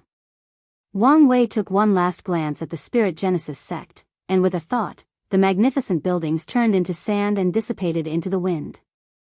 The formation remained, preventing anyone from knowing what had happened here. Then, he teleported to a distant mountain, waiting for someone. Your Majesty, said a deep voice while bowing deeply. Gao Buqin, I promised you an opportunity to prove the Tao, and I won't go on my word. A group of people will ascend to the upper dimension with you in a little while. I assume Desolate One told you about the price to pay? He did, and I don't mind. Good. Wang Wei waved his hand to give him a token, and Gao Buqin bowed before teleporting away. Wang Wei took one last look at this place, his gaze momentarily stopping at that old man who wanted to cultivate Fate Dao. Then, he returned home, where his family had already prepared a small feast. He sent the space ring to Origin 1 to deal with things. Come. The food is ready, said Yu Yan, and Wang Wei walked in with a smile and immediately started eating. Boy, did you see my fight? Asked Wang Chang. I did. I didn't, added Wang Tian. Me too. You should have been there. I punched him. As always, Wang Wei felt a peaceful atmosphere enveloping his body and mind whenever he had these quiet moments with his family. Are you listening to me? Huh. Sorry, I was a little distracted. What did you say? I said, I think I'm ready to fight Yang Kai. What do you think? It should not be an issue, said Wang Wei. The Nine Sons Emperor only proved the Tao 3 generations ago, and even with the time acceleration of the upper dimension in the previous 2 generations, his strength should not have improved much. However, I recommend you enter seclusion one last time to absorb the experience of this war. That's what I was thinking, nodded Wang Chang. Wang Wei was about to nod when he sensed something and looked in the distance. What happened? Asked Wang Tian. Chu Luo ascended. Chu Luo? The one that was your competitor during Gu Xian's trial? Yes. Wang Wei explained the situation to them. Such a filial child, sighed Yu Yan. Why do I feel your words contain some hidden meanings? Asked Wang Wei. You've overthinking things, as usual, replied Yu Yan, giving him a side eye. Are you really insinuating I'm not filial? Is there a son more filial than me between heaven and earth? Wang Wei felt offended. No, he felt hurt. If you were so filial, you would give me grandkids by now, sneered Yu Yan. Here we go again. I thought we had this conversation already and came to an understanding. What conversation? You and Hunger decided, and we had no say in the matter. Wang Wei was genuinely speechless. Who knew his mother was boggling so much resentment? She fooled him, as he thought they were all right on this front for hundreds of thousands of years. Why don't you say something? Said Wang Wei, looking at his father with scrutinizing eyes. What do you want me to say? Asked Wang Tian while shrugging. I'm on your mother's side. I want grandkids, preferably one that can inherit my swordsmanship path. Grandpa? Asked Wang Wei, grasping at the last straw. Sorry, grandson, added Wang Chang while caressing his white beard. I also want a great-grandson. You're no longer small and cute, so I want someone I can dote on. Is this what my father felt like when the whole family ganged up on him? Thought Wang Wei. I don't like this feeling at all. So, he counterattacked. Instead of focusing on me, why not focus on yourselves? What happened to the siblings you guys were going to give me? We're too old for that kind of thing, rebutted Yu Yan. Plus, do you think I want to bring a child into this world knowing he will live under your halo? I don't want such a fate for my worst enemy. Your mother has a point. If we were to give you a sibling, no matter how good of a job we do to raise him, he would never live up to the world's expectation, just 'cause he's your sibling, nodded Wang Tian. That's a terrible excuse.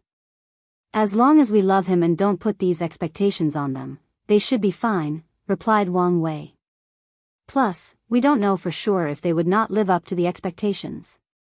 Yu Yan rolled her eyes. The only way for such a child to live normally in this world is we keep him immortal his whole life, raise him in another chaos world, or isolate him from the outside world completely. I don't want to do any of that. So, you're never going to have another child because of this? Maybe in the far distant future, when you're only a myth or legend known only in books, we might try again. But for now, that's no longer on the table, explained Yu Yan.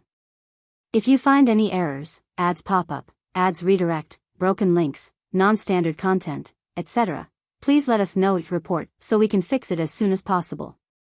Chapter 1126, Existence Ceremony. The family dinner lasted a few days before everyone scattered. Yu Yan returned to her semi-hibernation state to wait for the next generation.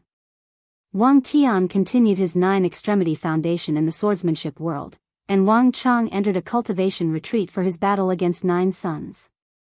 Wang Wei was about to return to the court when Sword One asked to see him, so he summoned it.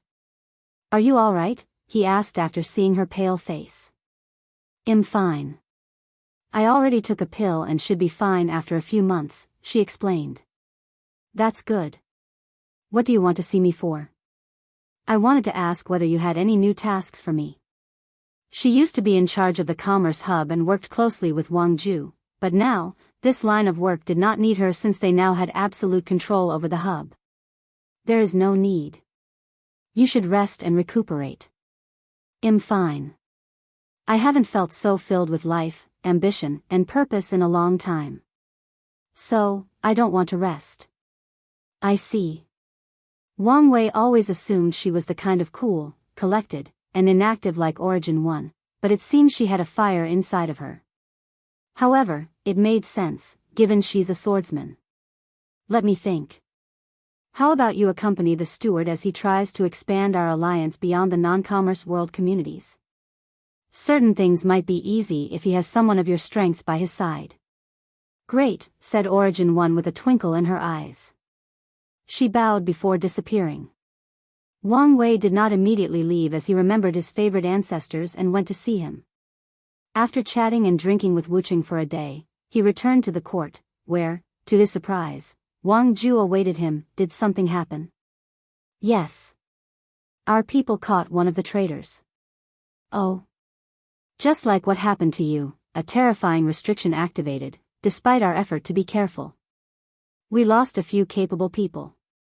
"Did you try to revive them?" "We tried, but it was useless. Sorry for my blunt words, but I don't think even you can revive them. These restrictions were likely created to target you personally." "It's fine," Wang Wei said calmly. "You would not come here if this was the only news." "What else happened?"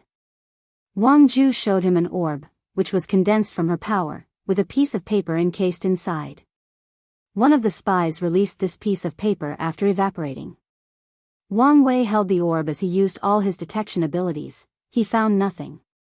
So, either this paper is safe, or the power inside is beyond his ability. "You can leave. Sect Master." "Don't worry." Wang Ju bowed before disappearing. Wang Wei activated the court's formation, preparing to run away with the slightest anomaly. Only did he read the paper's content. "Dear Chosen One, I'm writing this message to tell you that none of the actions of these people are related to me in any way or form. I only sent my people to the lower dimension because they pressured me. I know you're destined to end this era, and I have no problem with that. I hope we can meet someday to drink and converse under the moonlight. If that is not appealing to you, or if you cannot accept my apology, I'm happy to stay far away from you." From Disaster Paragon, Wang Wei was speechless. This Disaster Paragon is a character. That's the only way he could describe the latter. The spies descended to the lower dimension in the early stages of this generation. So, assuming he did not send these notes before true heavenly Tao closed the lower dimension since he would not know, he had this method prepared in advance in case something went wrong. This level of carefulness and preparedness truly made Wang Wei speechless. This also shows that this man is quite intelligent despite his cowardly presence and is also bold. Very few people know of the existence of the eighth moon, yet Disaster Paragon assumed or deduced whoever fate chose to bear the destiny to end his era would have discovered the truth. Wang Wei updated the character profile he had on this man before burning the paper. He then sent new nutrients to the Genesis fruit before entering seclusion. With access to the Commerce Hub's resources, he will have no issue tempering his body for a while, but his main priority is the existence ceremony. The process took 20,000 years, on the outside, but he finally finished. He quickly checked outside, and the expansion was going smoothly. They've already conquered more than 100 world communities and are still going strong. In this short period, Wang Wei had gathered too much merit, incense, dream power, and spiritual energy, but that was still the tip of the iceberg as these new worlds did not have the proper time to ferment. Wang Wei focused on the magic circle in the middle of the room that was releasing a strange aura. "Let's begin." As he sat in the middle and closed his eyes, a few characters floated from the circle, the most powerful sect. A wind with a strange aura blew from the spirit Genesis sect before materializing in the cultivation room. Wang Wei's spirit flew to an unknown black and white space with countless runes. Heavenly Daos records, he thought. This place contained all knowledge and truths of the eternal ascension world. Wang Wei did not waste time as he quickly latched to a rune that translated, Heavenly Emperor Era. As his spirit left an imprint on the rune, his body and soul dissipated. He did not die but entered a state where he was his existence. He now had many forms, his memories, his name, his history, and his karmic impact on others were now all part of himself. Then, Wang Wei felt his existence started to elevate as it fused with the Heavenly Emperor Era rune.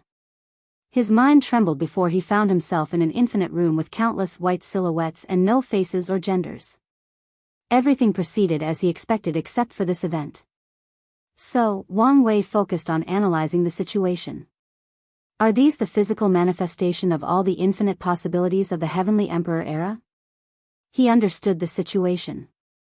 Since he wanted his existence to include an entire era that spread across the lower dimension, he must bear that era's weight. In other words, he must confront the manifestation of every emperors born in that era, every action they make, every karma thread connected to them or a result of their actions, and finally, he must bear the weight of every single event that occurred in that era, including something as insignificant as someone kicking a rock or an animal touching a grass as they walk to their destination. I understand. Just like the saying, you must bear the crown's weight. In my case, I must bear the weight of my era's history if I want it to be a part of me. Well, bring it on. The nature of this battle was spiritual and willpower, which is one of his greatest assets. So, he rushed to these figures and fought them non-stop. The battles themselves were nothing significant to Wang Wei, but the duration of the fight was a nightmare. He had to confront every single possibility of his era, meaning every single event that will occur in the Heavenly Emperor Era across all 3,800 Heavenwell communities, which are composed of billions of worlds and an infinite number of people making an infinite number of decisions. The battle felt endless, especially since he seemed to notice how much time had passed. Wang Wei did not know whether this was part of the process or whether his brain was doing so as a way to distract somewhat from this endless fight and prevent him from going mad, but he noticed. If not for his unwavering willpower, he would have given up. But even with such iron will, his spirit had reached its limit after he felt he had fought for at least 10,000 yuan epochs. But even then, he did not stop despite his spirit giving up after 10,000 yuan epochs. The battle did not end until after exactly 103.4 million yuan epochs. In other words, he relied purely on his willpower to continue the fight until he defeated the last possibility in this strange realm. Wang Wei's spirit sat on the ground, breathing harder than a tired dog. He wanted nothing more in this world than to sleep for a few millennia, if not more. Sadly for him, this was not over. A single eye appeared in that space, and his face contorted, true heavenly Tao. True heavenly Tao did not waste time with him and immediately acted. It did not even care that he was its chosen era son. Wang Wei felt a pressure on his spirit that made him feel like a mortal tasked with holding up the heavens, and he had to rely on his will to do so. Damn it, he cursed as he gritted his teeth to resist. If you find any errors, ads pop up, ads redirect, broken links, non-standard content, etc., please let us know each report so we can fix it as soon as possible. Chapter 1127 Higher Existence. I'm getting tired of facing you, complained Wang Wei as he sensed his spiritual body rapidly collapsing. However, he felt he had to say his piece. He grunted before bracing himself to resist the pressure. This time around, he did not know how long had passed, but with every waking minute, his spirit weakened. Wang Wei was sweating immensely, and his eyes were blurred. I'm on the verge of passing out, he thought, but even pondering such a small sentence aggravated the situation. So, he had to empty his mind to focus slowly on resisting. After what felt like an eternity, Wang Wei suddenly felt he could breathe. His legs wobbled as if an immense strength had been lifted, but it was so sudden that he had not adapted yet. His body, or spirit, took deep breaths to calm down and gather strength. However, the sense of weakness was simply overwhelming, and for some reason, Wang Wei felt an intense need to throw up. That's a sensation I haven't felt in a couple of million years, he thought, but once again, he was so weak that even thinking made his head hurt. Wang Wei regulated his breathing to ensure his spirit recovered as swiftly as possible while he watched that colossal eye dissipate. If he were not so weak, he would have given it a piece of his mind or, at the very least, give him the middle finger.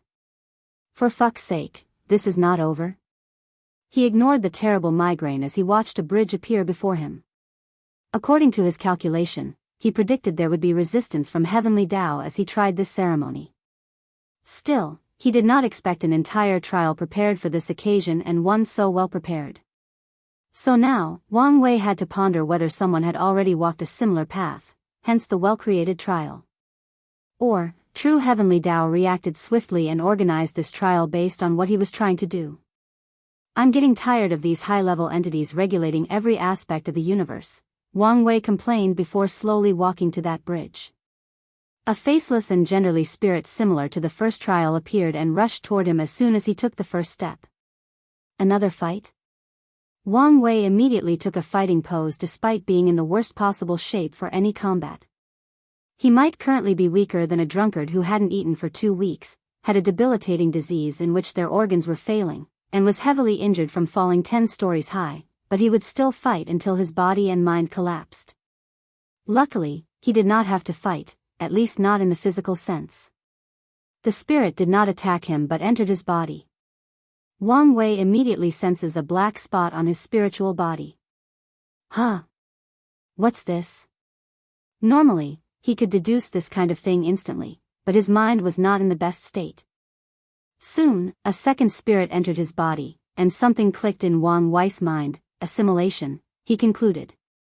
If the first test was me resisting the strength of this era, this one is about resisting its assimilation. No, not resist per se. My goal is to assimilate my existence into the Heavenly Emperor era, but while I can assimilate it, it can do the same to me. He immediately understood the severity of the situation. If he fails the assimilation, not only will his plan fail, but he will die in some way or form as his existence is instead assimilated. I will probably lose my physical body and soul, existing in another form similar to those people in limbo. That's unacceptable. He began to resist these spirits' assimilation while trying to assimilate them. However, the process was not as easy as he expected because the most important aspect of this battle was not his use of spirit or his willpower but his understanding and control of existence. Wang Wei had to apply everything he knew, existence, from Madman Chu as he slowly walked through that bridge and assimilated all these spirits, which were the physical manifestation of every possibility of the Heavenly Emperor era. After another eternity, Wang Wei passed through the bridge, but he was truly about to pass out. He had reached his limit even for someone of his willpower, and the world was about to become dark any second now. Then, he sensed a mysterious power that rapidly recuperated his spirit. His eyes opened in the court, and he was still sitting cross-legged inside the magic circle. What happened? Wang Wei looked around in confusion for a few seconds before gaining complete mental acuity. His terrifying brain processing speed returned, and he immediately realized many things, including that less than a minute had passed despite spending heaven knows how long in that spiritual place. The second thing he noticed was the drastic increase in one of his soul dub Dao. It increased from 7% Grand Dao Source to 30% Grand Dao Source, almost as good as his Fate Dao. It makes sense given the relationship between the spirit and the soul, thought Wang Wei. The third thing he noticed was that his willpower had increased greatly, which is something that usually occurs after some of his flesh tribulations. This is, muttered Wang Wei as he truly sensed the major changes to his body. His existence, which previously contained body/soul/spirit, memories, name, history/impact, now also contained the Heavenly Emperor era. Wang Wei's eyes squinted while he smiled. He could see so many new karma threads connected to him, many of which were illusory as they represented future events and possibilities of his era. I can already see how much of a nightmare it will be to try to erase me, he smirked. And the longer the era lasts, the more impactful it is, the harder it is to kill me. From now on, whoever tries to kill him will have to erase an entire era in the lower dimension. Although such a thing is nothing to half-transcendent beings, to paragons, it's a difficult task that requires time and effort, and even then, they might not succeed due to the strict nature of true heavenly Tao on the lower dimension. I'm so glad I created the karma unbound physique, thought Wang Wei. One downside to this method is the sheer karmic threads connected to him. For any master of karma Tao, such a thing is a flaw. Luckily, Wang Wei is a master of karma Tao, and he cultivated the karma unbound physique. Another good news is I've understood another portion of true self, so the path of everlasting should be easier and faster. His bright smile deepened. There are no greater pleasures or satisfactions than accomplishing major dreams or goals. He exhaled to calm down. I wonder if father and mother could use this ceremony, thought Wang Wei. There is no way they could pass that test, but if they assimilated their existence to something less influential than an entire era, let's say, the ultimate sword path for father, the test's difficulty might be reduced. Wang Wei began to calculate the possibility of this happening. He concluded that his mother and father should have no problem passing the first and third tests as long as they prepared, trained, and had a deep enough understanding of Madman Chu's inheritance, so the real issue is the second test. I really cannot predict how they would fare against true heavenly Tao. And, even if they do, could they pass the third test after being spiritually drained from the second test? He summoned a throne inside his cultivation room to hunch down. He felt this position would help him think better. The core issue is their willpower. It would be best if I could train their willpower to reach beyond their current strength and realm. But how do I allow them to achieve that? I could recreate my experience in the void as a training secret realm, but my willpower would not reach that level without my soul reaching the paragon level. So, would I need to find materials to raise their souls to the Empyrean tier? Wang Wei shook his head to remove this idea. The lower dimension did not have enough resources to raise 2 Empyreans, especially since the majority of the resources are needed for him to cultivate and temper his body. I need to think outside the box. Maybe I can condense something like willpower orbs from my own willpower to aid them. Even if I lose some willpower to aid them, it's still a small quantity, and I can make it up later. The plan had an initial outline. Hell developed methods to temper willpower for his parents while leaving willpower orbs to aid them in achieving a willpower on par with Empyreans. Then, they can try the existence ceremony. Then, it's decided. Wang Wei knew his parents would definitely participate in the war in the upper dimension even if true heavenly Tao returned the accelerated speed after he left. After all, they are ascending after the next generation. So, this ceremony is a way to ensure their safety.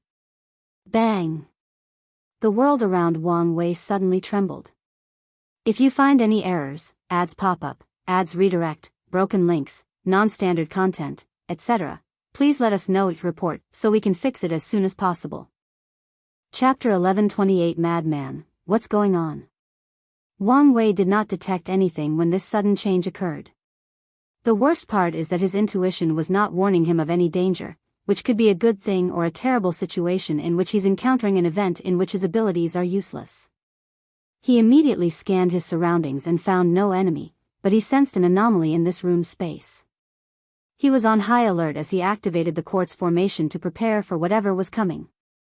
The space broke apart but quickly healed. In this brief moment, Wang Wei sensed an odd aura on the other side of that space crack. Someone is coming? His question was immediately answered as he heard a loud voice. Damn it, why is this place blocked? How annoying. The voice was obviously male, slightly grave, with a hint of echo. Kazuk Minik Dodi. The man said a few words that seemed nonsense to the regular listeners. Still, Wang Wei noticed that he pronounced them in a very specific manner, to the point that he perfectly controlled the vibration, frequency, and wavelengths of his vocal cords. A weird aura emanated from the void, and a portal slowly materialized before Wang Wei. A middle-aged man with a regular-looking black robe, tired eyes, and a head of back hair held by one string but a black and white goatee walked out from the portal. Oh, good, it worked. Who are you? Asked Wang Wei. His danger intuition was calm, but that was not a sign for him to relax his guard. You have something that belongs to me. I don't even know you. But you do. If I did, I wouldn't have asked. Unless you're trying to hide from me, said the middle-aged man. Why would I do that? People often run away from me. I don't know why. Well, I do. They usually don't want to repay their debt. I don't owe. Wait, are you Madman Chu? See? I said you know me. You could have introduced yourself, and this conversation would have been much smoother, Wang Wei said. Despite knowing the latter's identity, he did not lower his guard. After all, he knew almost nothing about Madman Chu besides his analysis. So, his mind was already deducing how to escape this scenario if something went wrong. Assuming he's really mad, it would mean his spirit has problems. I can use my soul Dao to recreate the trial I just experienced. It should work, or at least give me time to run away by ascending. I didn't introduce myself? Asked Madman Chu, genuinely puzzled. You didn't. But how did you know who I was? Wang Wei grunted, feeling that conversing with this man might give him an aneurysm. Why are you here? Omicron M, like I said, you have something that belongs to me. You're talking about your inheritance? Wang Wei took out the talisman with the information. Why would I want something that I already know? Asked Madman Chu, looking at him as if he was stupid. The corner of Wang Wei's eyes twitched. This was the first time someone had given him such a look, and he was not happy about it. I'm talking about what you did with my work. You mean this ceremony? Yes. I've spread my knowledge across the chaos universe in the hopes that people will innovate and return the favor, but it has been a while since someone did, said Madman Chu with a deep sigh while shaking his head to show his disapproval. How can these people be so stupid? I've already done most of the work for them, so they only need to improve on what I've done. But no. They either used it without any intention of innovating, and when they do, it's something stupid. He looked Wang Wei in the eyes. I hope you didn't do something stupid and make me come here in vain. See for yourself. Wang Wei condensed his ceremony into a talisman before handing it to him. Madman Chu did not hesitate to study the content. Assimilating my existence to an event or cause? Brilliant. I see you combine the work of that boy Heavenly Book with mine. Not bad, not bad. Wang Wei squinted his eyes. He now had confirmation that Heavenly Book Paragon created the paradox ceremony, and he was his enemy, not the one of the cardinals. I'm very satisfied with this exchange, said Madman Chu with a great smile. The debt between us is settled. Wang Wei immediately felt the tight karmic bond between him and Madman Chu dissipate, and a gleam of light flashed in his eyes. In fairness, the latter's inheritance was way more valuable than his ceremony, but he still settled the debt because he was satisfied with Wang Wei's work. So, is this the kind of person he is? Thought Wang Wei. Well, goodbye. Madman Chu did not hesitate to turn around to head to his portal. Wait. Is there something else? Can you tell me how you descended in this blocked space? Wang Wei was genuinely curious how he bypassed true heavenly Dao's blockade. Such information is valuable, Madman Chu replied casually. I'll exchange my experience of using the ceremony with you. Such data should help you better understand the ceremony. Madman Chu pondered for a good 10 seconds. Deal. Wang Wei immediately gave him the information, and Madman Chu explained, I used a technique from the rule breaker race. What race? Wang Wei had never heard of such a creature. At the beginning of the universe, during the age of Genesis, Grand Tao was young and ignorant. So, when ruling the chaos universe, it experimented with different creatures and life forms. The result was that it created too many creatures that were too powerful or had unbalanced abilities, one of which was the rule breakers, a race with the power to ignore the rules, restrictions, limitations, or order disorder of heaven and earth. That is terrifying, commented Wang Wei. If he had such ability, he would turn the entire chaos universe upside down with all his unrestrained ideas. Here I thought fiend gods or chaos demon gods were the darlings of this universe. Compared to the rule breakers or creatures from that age, they are nothing, thought Wang Wei, feeling slightly envious. I'm guessing the fate of these creatures was terrible. That's obvious. These creatures were too powerful, so they had no desire for improvement or innovation, which is bad news for Grand Tao, whose sole purpose was to develop the chaos universe. So, it had wiped out its creation and returned to the drawing board. That means the chaos demon gods were Grand Tao's second attempt at populating the chaos universe. So, what happened to them?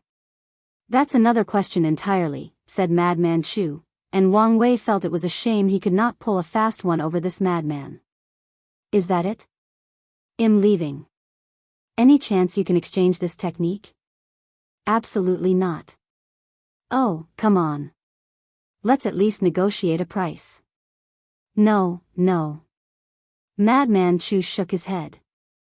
All traces of the Age of Genesis are almost wiped out, so I went to extreme lengths to get some samples from that era.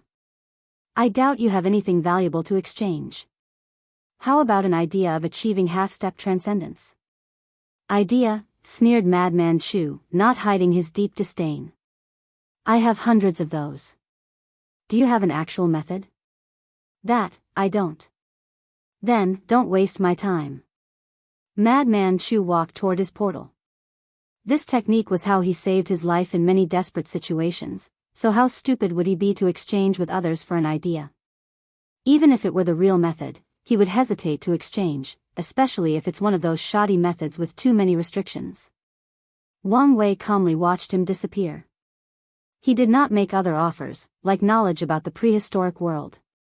As a former salesman, he knew when someone was not willing to sell or even negotiate about certain products. It's a shame, he thought before opening his mouth to utter, Kazuk Minik Dodi. Nothing happened, so he tried to replicate the exact same frequency and wavelengths as he remembered, but the situation was the same. As expected, it's useless to remember or say the words correctly. This incantation was probably a small portion of that technique, so Madman Chu had no issue revealing it to the public. Forget about him for now. The small conversation brought him a lot of information about the Chaos Universe's history. More importantly, he knew who his enemy was. Now, he could be better prepared. The next focus should be on elevating my Tao body, so I can achieve Taboo Battle Realm, thought Wang Wei. It's also about time grandfather ascended for his battle with 9 sons. Although he was confident in the old man, he was worried not so much about the fight but about the fact that he would stay in the upper dimension for a short period. I hope nothing goes wrong. If you find any errors, ads pop up, ads redirect, broken links, non-standard content, etc. Please let us know to report so we can fix it as soon as possible. Chapter 1129 E-Commerce. Wang Wei once again checked on the development of the court despite only a few seconds having passed. He couldn't help since he had experienced countless yuan epochs in that test. Nothing had changed, but he also needed to prepare for the next major development. It's still a little early, he thought before retreating. In the past 20,000 years, his strength reached the 4th step of the Dragon Phoenix realm, but his tribulations had only reached 953 since he was so busy with the ceremonies. To prepare for the existence ceremony, he practiced creating the other ceremonies he planned as practice.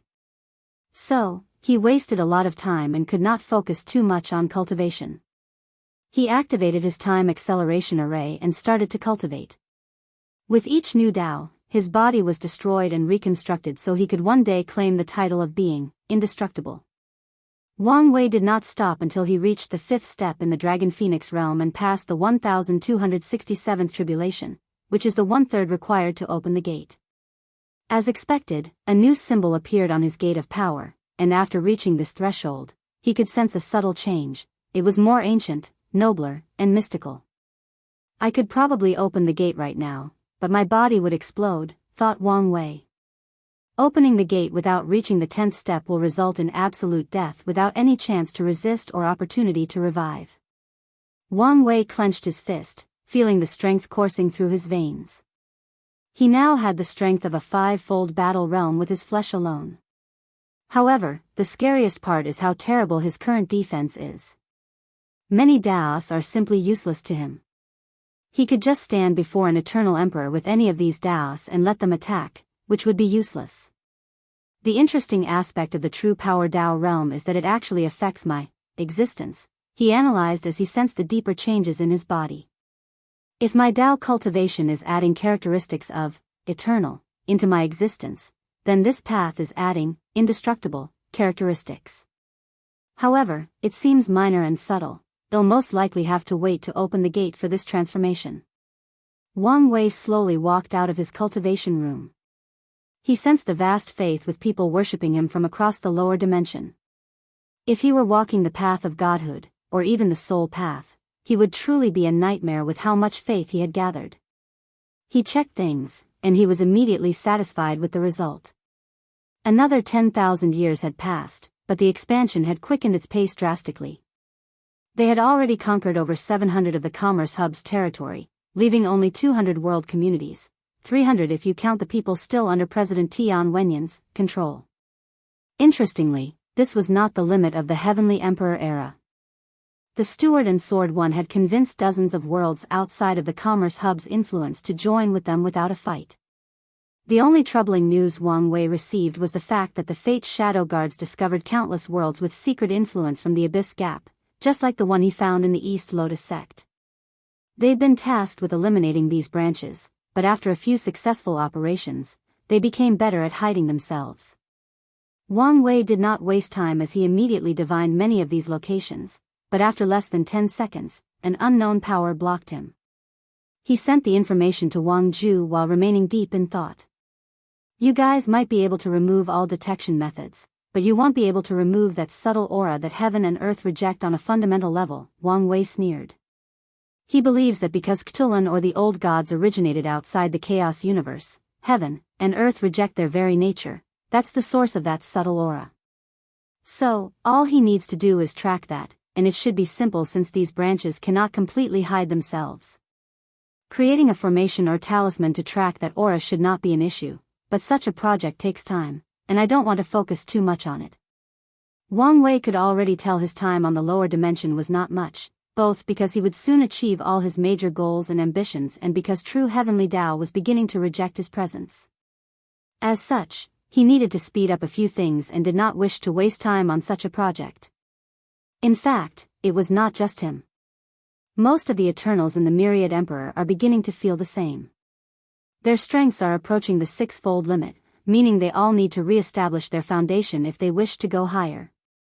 They also understand that it would be best to do so in the upper dimension under the protection of powerful elders and, more importantly, far away from Wang Wei in case he suddenly felt like their strength was encroaching on him. He snapped his finger and a projection of Tong Ruobing refining a talisman manifested before him. Wang Wei. Damn it, you can't just summon people like this. What if Mu Lei and I were? Anyway, show some respect and decency fitting to your image and titles.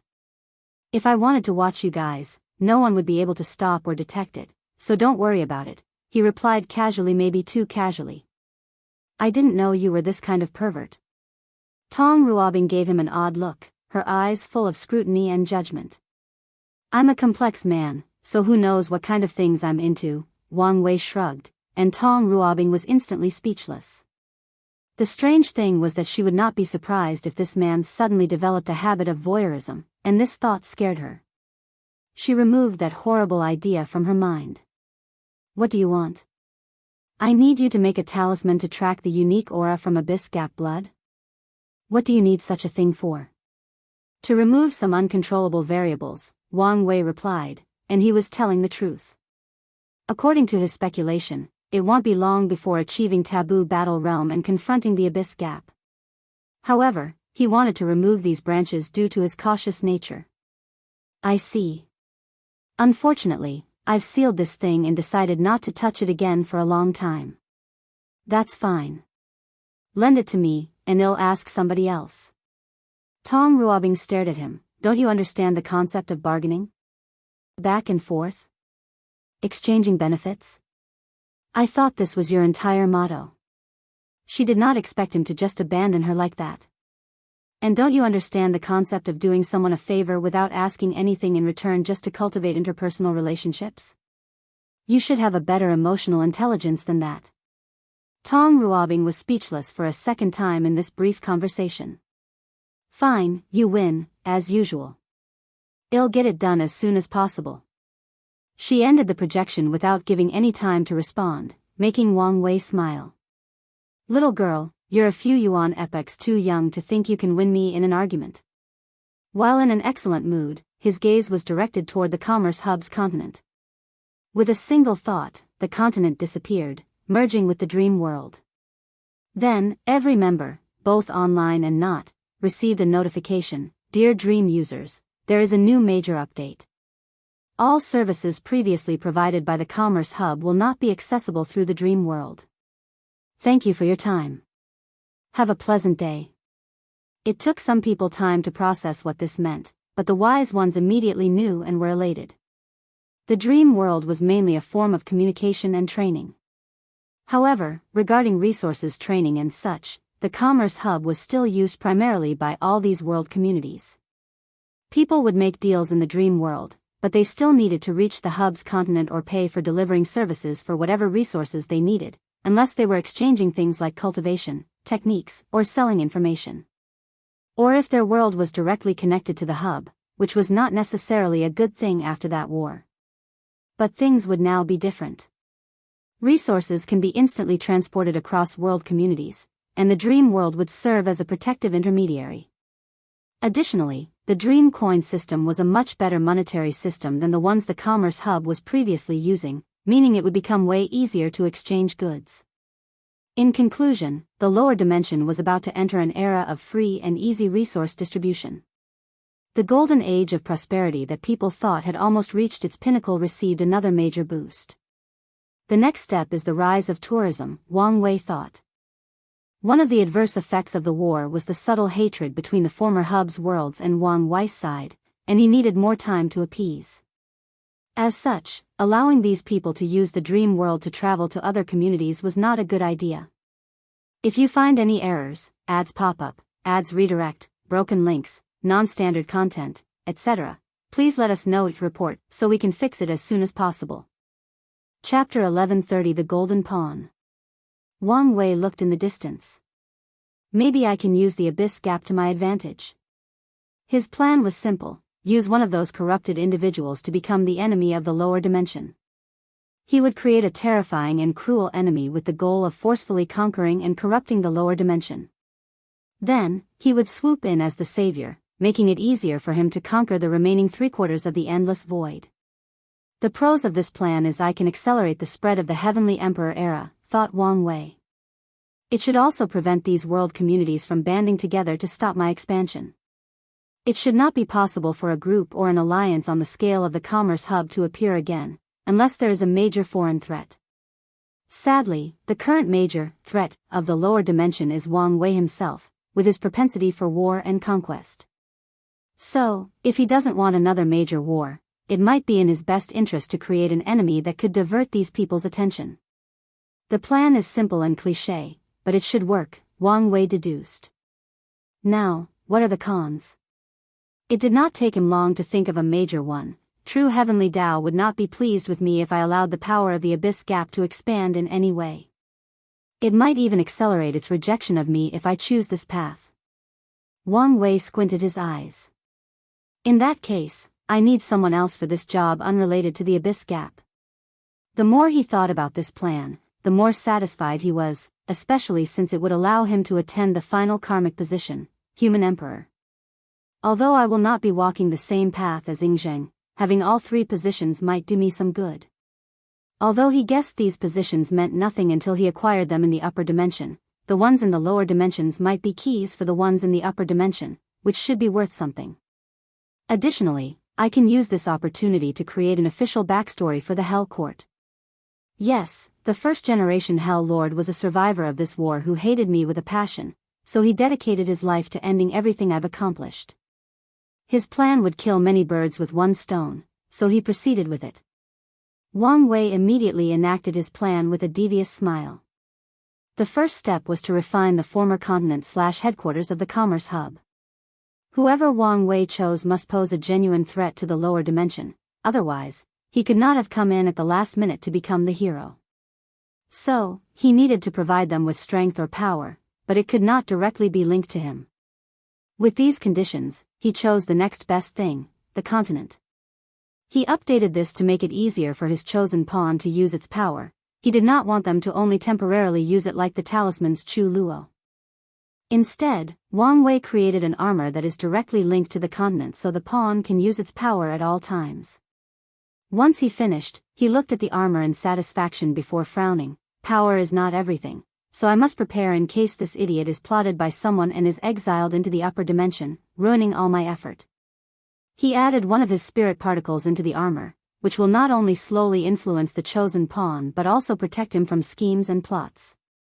Now, to choose a sucker for the job. Wang Wei swiftly scanned the lower dimension, trying to find someone responsible for this great cause. He's perfect but a little too intelligent. That might backfire. He's not strong-willed enough, he's too much of a womanizer, he has too many weaknesses. Wait, is this perhaps fate? He's perfect. His eyes saw a world a long distance away called the God Reverie World, which, interestingly enough, is where the Heaven Abode world's cultivation system originated. The Almighty God who crashed on that world and passed the cultivation system originated from the God Reverie world. Wang Wei took one step to teleport to his destination. He saw a normal world with clear golden skies. The aura of the entire world was calm, peaceful, and holy. The people looked happy and content, everyone walking as if their life had a sense of purpose, guidance, and hope. Clink. Clink. Clinic. A bell rang 3 times, and its sounds reverberated throughout every corner of this realm. Then, every single life, from mortals to cultivators, from demons and sea races to plant life, stopped whatever they were doing to kneel and pray. Glory to the Golden God, the one and only God, the ones who reign supreme, standing above heaven and earth, the one who exists in the past, present, and future, the one and only ruler of life and death. This chant echoed throughout the world, and Wang Wei watched as countless golden threads rushed to the sky. So egotistical, he commented. However, this bastard is both cunning and lucky. The Golden God lived in a great era. This world had just entered a new era, as the previous one ended with a war that killed 90% of the true gods or immortal tier powerhouses in this world. Then, with his supreme talent, he became this generation's heavenly god, great emperor, not a regular one but a prime heavenly god, eternal. Then, he killed or subjugated all the remaining gods under one banner.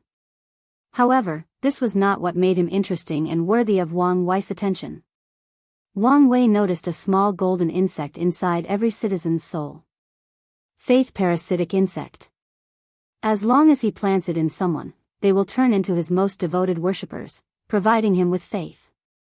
On top of everything else, he can also use their brain process power through the insect. In other words, the Golden God can use incense and powerful brain power to cultivate. His cultivation speed should reach the same level as 36 of my future Buddha self. Wang Wei's eyes saw through this world community's lower realm. He already has his eyes on the lower realm. If he can conquer this world community, his strength and cultivation speed will reach another level. Wang Wei's eyes lit up. This man was already ambitious, meaning he wouldn't have to do much to convince or influence him to set his sights on the entire endless void. He will set his fangs on everyone else as long as he has the power. Once he begins his conquest, he will do whatever is necessary to reduce casualties because he needs a large population to inject his parasites. So, once I defeat him, I won't have to worry about the overall population of the endless void due to a massive war. He's truly the perfect candidate. Wang Wei smiled before putting things into motion. He created a secret realm in one of the great thousand worlds that the Golden God was invading to leave the continent and the armor. Afterward, he took a little stroll into the Golden God's heavenly abode. Gold hair, gold eyes, fair skin, and golden armor. If not for certain features, I would have thought this man was white, commented Wang Wei before taking a little stroll into this man's mind to get his emperor scripture. He did not have a true mind-reading ability like Yan Liling, so he had to be careful not to be discovered. However, the vast difference in their spiritual powers and understanding of the soul made the process relatively easy.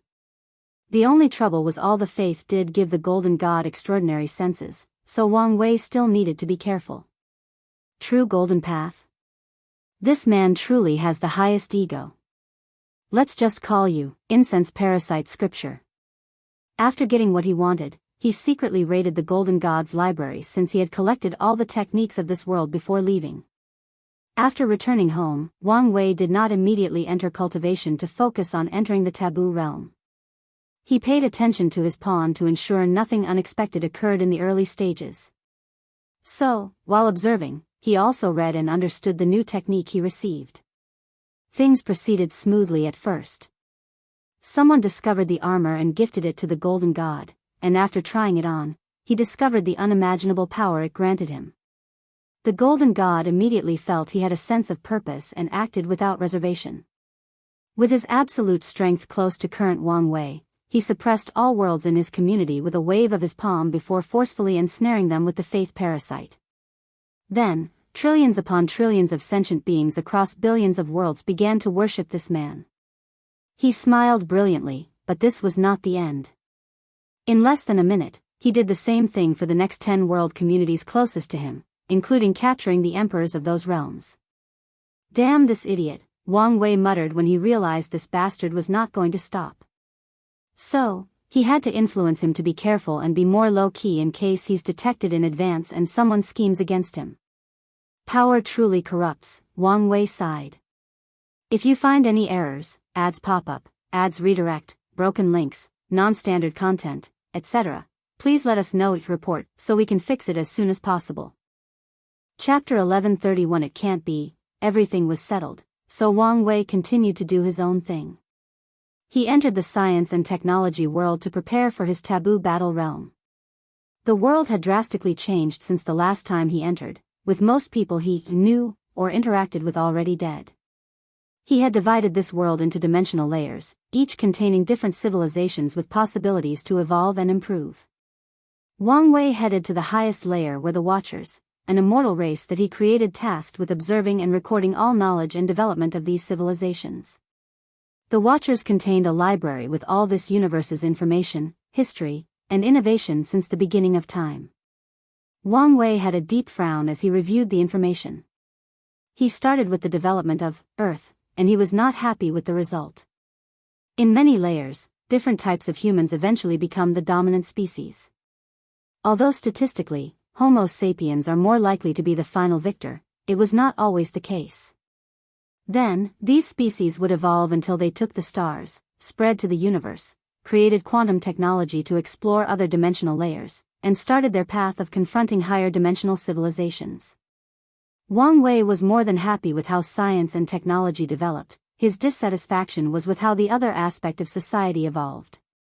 Things like arts, religions, philosophies, and culture were extremely monotonous compared to Earth in the prehistoric world. In fact, how these Earths evolved was so similar in that area that it was uncanny. Truly boring and monotonous, thought Wang Wei after finishing a published book of Civilization Z897. One of his objectives in creating these worlds was to inspire him, and none of these civilizations did. And it was not just the ones that evolved from Earth, but also the ones that developed from other planets in the universe. However, this proves that Earth's vibrant cultural meltpot is actually unique since all these civilizations developed in such a linear and straightforward way, concluded Wang Wei before sighing. This world was a failure, meaning I'll have to start over, he thought. The good news is that it seems that the quantum realm was perfected because of these rounds of development. After analyzing all the changes in this world and their study of the quantum realm, Wang Wei learned many things, and the most important is that the quantum realm is indeed another version of the chaos universe. It embodies Grand Tao and all its modules like the River of Fate, River of Time, etc. That's good news for me and all, but I've essentially created an entity whose essence is on par with Grand Tao. What can I do if it turns on me? Wang Wei thought. The only reassurance he has is that if something happens to him, Hongjun's protection of this world will collapse, and that the quantum will face Grand Tao directly. The former has no chance of winning because although its essence is close to Grand Tao, its strengths are miles apart. Omicron. Wang Wei sighed at the irony. He was playing God and created one that even surpasses him. Forget it. Let's take things as they go. The quantum will displays behavior similar to Grand Tao, but it's even more indifferent as it does not interfere with the universe's development. It only cares about perfecting itself by absorbing the endless possibilities that each life represents. It did not even care if these creatures messed up with the quantum realm. Of course, Wang Wei knew it was because no life had reached the level of strength to do that yet. He once tasked the Watchers with spreading Old Man Nether's blood for certain worthy civilizations to study, so no life has yet reached or surpassed the Empyrean tier, and the same goes for technology. Wang Wei entered the quantum realm for cultivation. After years of analysis, he realized that two things were preventing him from entering the taboo realm: the limit of heaven and earth, or Grand Tao, and the fact his body/foundation could not bear such a Grand Tao boost stack, similar to how someone needs at least one √9 extremity foundation to reach 7-fold strength. By training in this isolated world, I've already removed, or reduced Grand Tao's restrictions on me to the lowest level, thought Wang Wei. So, the next step is to increase my foundation. The Tao body is the representation or manifestation of a person's Tao foundation, and its fundamental essence is how much concept it contains. An emperor's Tao body is the combination of his cultivation, primarily his law understanding, soul, the fleshly body strength, Tao heart, and the energy it contains, all of which will turn on how many concepts an emperor can contain after absorbing the heaven will and transition into energy lifeforms to completely conceptual beings. So, the plan is actually simple and straightforward: absorb more concepts, thought Wang Wei. And if that plan works, it should be easier for me to elevate my Tao body to a higher level since my foundation is the 10 supremacy, meaning I already have a higher threshold of containing concepts. After the initial plan, Wang Wei no longer hesitated and tried this method. He absorbed the motes of lights from the quantum realm, incorporating more concepts into his body. Of course, he checked first to see if these fate concepts contained any hidden things. He was not too worried because he knew once he left this place, Grand Tao would detect if something was left inside his body and would not allow such intrusion into the chaos universe. It's working, thought Wang Wei as he could sense a new transformation in his body. He accelerated the speed at which he absorbed the concepts of fate, and with each passing moment, he could feel a slight change in his Tao body. The process of understanding the Grand Tao source also increases the concepts in his body. However, this process is as if the body was a bucket and someone added water. Meanwhile, upgrading the Tao body was like replacing the bucket with a large pool or vast ocean, allowing it to contain more water. Although this oversimplified a much more complex idea, that was the general gist of it. Let's stop for now, thought Wang Wei once he reached a certain threshold. He wanted to leave this place to have Grand Tao check his body before proceeding any further. So, he teleported out of this world with a single thought. Wang Wei grunted as soon as he stepped into his court, a terrifying pain coursed through every part of his body. Then, he watched as a gray aura or energy released from his body as if he were a deflated balloon. The fate concepts I just accepted? Was something really wrong with them? He focused his mind despite the pain to sense and analyze whatever was happening to him. His brow furrowed. It can't be. Once the pain ended and the process ended, Wang Wei immediately entered the science and technology world once again. He immediately created a second world and used time acceleration to have it grow. He modeled this new world's quantum realm after the original one but ensured that it was smaller and weaker and did not create any kind of will of its own. It was a simple computer program with no ability to evolve or develop. The process took some time, but once it finished, Wang Wei then absorbed the fate concepts for a second to improve his Tao body before once again returning to the myriad emperor world. But the same thing happened to him. He smiled wryly. There is nothing wrong with the original quantum realm. Grand Tao simply won't accept me using this path to achieve taboo realm. He asked himself why there were no actions after he used the scientific and technological world to achieve 10 supremacy. Well, he was wrong. Something did happen, and he just did not know. The SNT world's value has greatly reduced, Wang Wei thought with gritted teeth. He wanted to use his foul language skills to give that bastard Grand Tao a verbal beating. Calm down, calm down. There is no need to antagonize a nigh-omniscient entity just for a moment of anger. The world is still extremely valuable for other things. Typically, Grand Tao would not care if an ant called its name, no matter how vile the things said are. However, Wang Wei guessed the latter was not on good terms with the future version of himself, and such an act might be enough for him to act out of pettiness and make his life more miserable. His life was, or should say, will already be difficult, so he did not need a petty god making it even harder. Wang Wei exhaled to calm down. Now, my only choice is the dark truth. His lips twitched as he remembered the Mad Titan's quote, "You could not live with your own failure." Where did that bring you? Back to me. He suddenly sensed a vision in the distance. What is it now? If you find any errors, ads pop up, ads redirect, broken links, non-standard content, etc., please let us know each report so we can fix it as soon as possible. Chapter 1132 Path of Skill.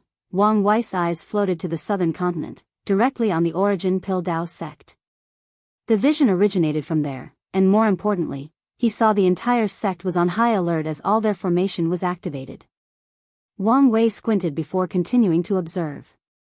A few minutes later, the sky above the myriad emperor world changed as someone or something materialized, the eye of true heavenly Tao. The eye ignored everybody as it focused on the origin Pildao sect for a few minutes. Then, it did something that shocked many people. It released a heaven will to someone. A figure soon floated from the origin Pildao sect and sat cross-legged in the void as they absorbed the heaven will. Lu Cheng, thought Wang Wei with focused eyes. He did not say a word or intervene in any way possible, he just observed. Lu Cheng's aura rapidly increased, but to everyone's surprise, except Wang Wei and a few, it stopped when he was around 16% Grand Tao source. People immediately thought the first non-eternal would be born in this era. While most were sad about this news, others felt relieved as this generation had slowly become an anomaly. Many cultivators felt this generation had raised the standard too high, which would affect the legacy of future emperors and heavenly emperors. However, the few wise individuals quickly took notice of something. The eye was still there. As expected, golden merit descended from the heavens to enter Lu Cheng's body. Without a doubt, his cultivation rose to 20% Grand Tao, and he condensed his first golden lotus behind him.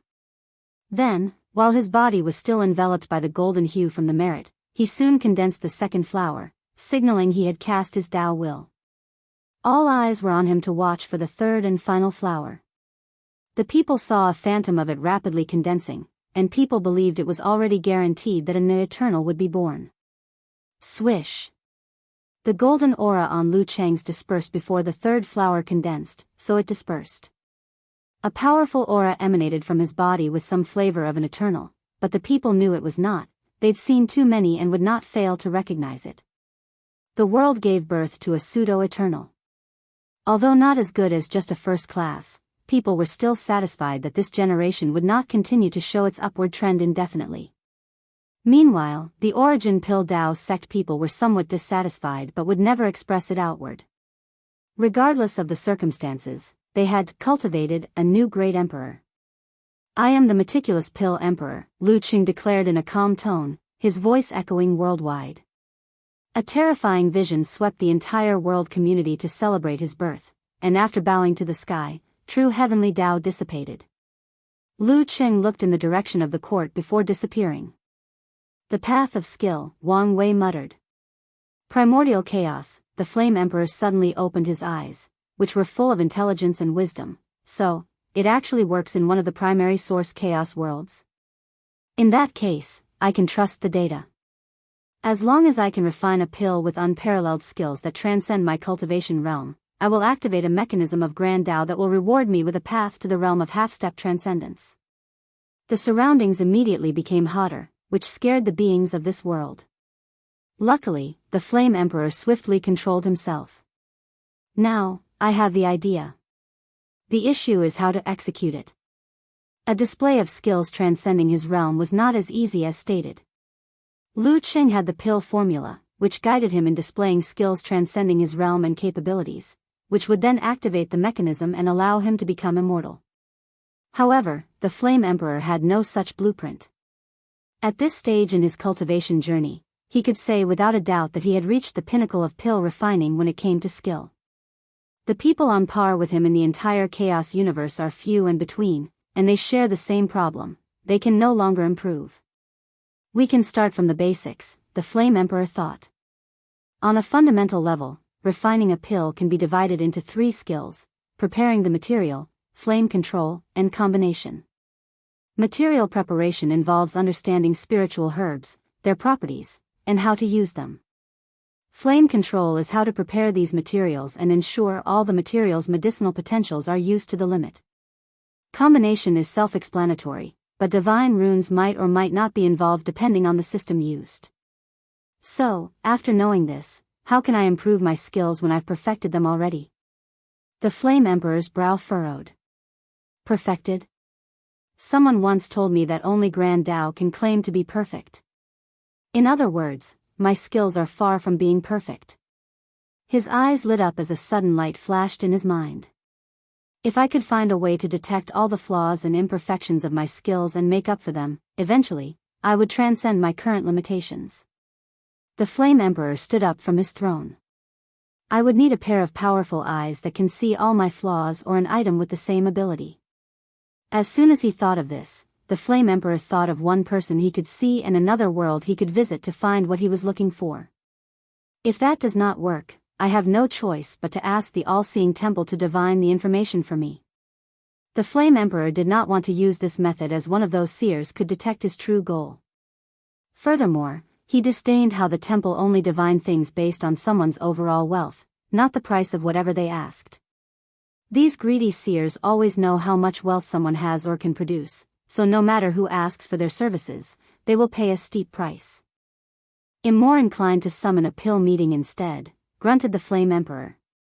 With his status and his vast friend group, it would be best for him to invite countless pill paragons and have them detect the flaws in each other's skills. However, such a meeting will mostly devolve into fighting over whose skills are better, unless he could invite the venerable pill sage, the man who holds the position of the pill Tao position. Of course, the Flame Emperor did not care for such squabbles among his peers since he was used to it. The only downfall of this method is that it will prolong the process of this project. The real reason he did not want to use it is because he went through all this trouble to find a path to transcendence and would not share it with anyone. A flame enveloped the Emperor, and he disappeared. His experiment was successful, so there was no point in staying here anymore, especially since he had plenty of work to do. With the transcendent path open to him, the Flame Emperor traveled to primordial chaos to fulfill his ambitions, not caring how the people of that world celebrated that they were finally free under the tyranny of that monster.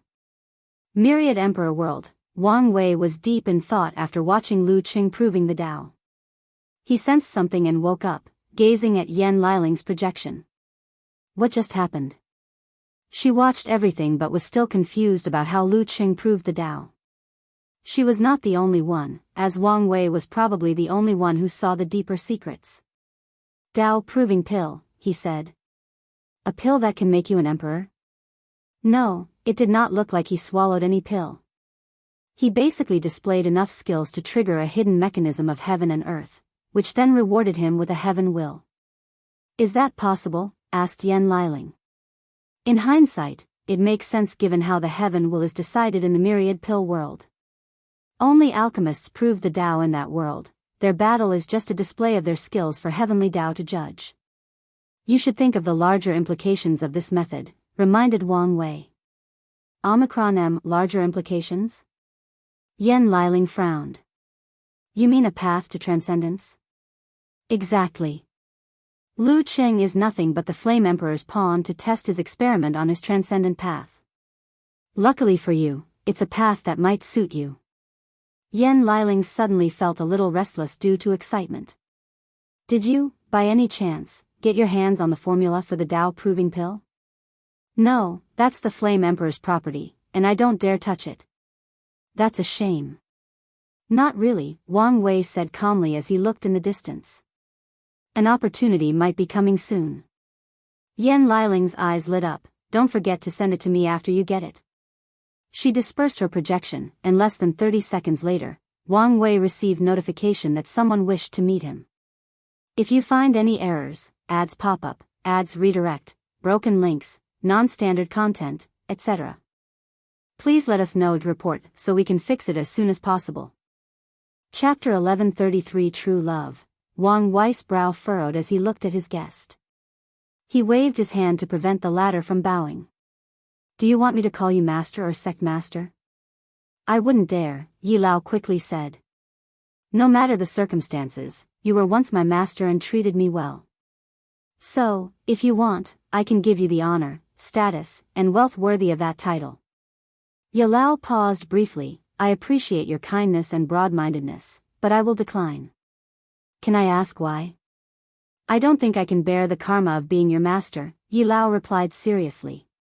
That's fair, Wang Wei nodded, deciding to stop pursuing the subject. So, why are you here? I'm here to bring my foolish disciples greetings and gratitude. Why didn't he come himself? Well, there were some complications due to how he proved the Tao, so he sent me instead. He hoped to hive his regard with this formula. Wang Wei calmly looked at the talisman in Yi Lao's hand but did not take it. He's an eternal powerhouse now and should act like it. Tell him to come see me if he wants to give me his regards. That. Cuddling him won't help, added Wang Wei. Such a weak Tao heart is probably one of the reasons why he couldn't become a true eternal. Go tell him what he said, and I won't accept any more excuses. As you wish, Yi Lao nodded with a deep sigh. He bowed, and Wang Wei did not stop him this time before walking out. A few minutes later, Lu Qing walked into the room with his wife, Lan Ling.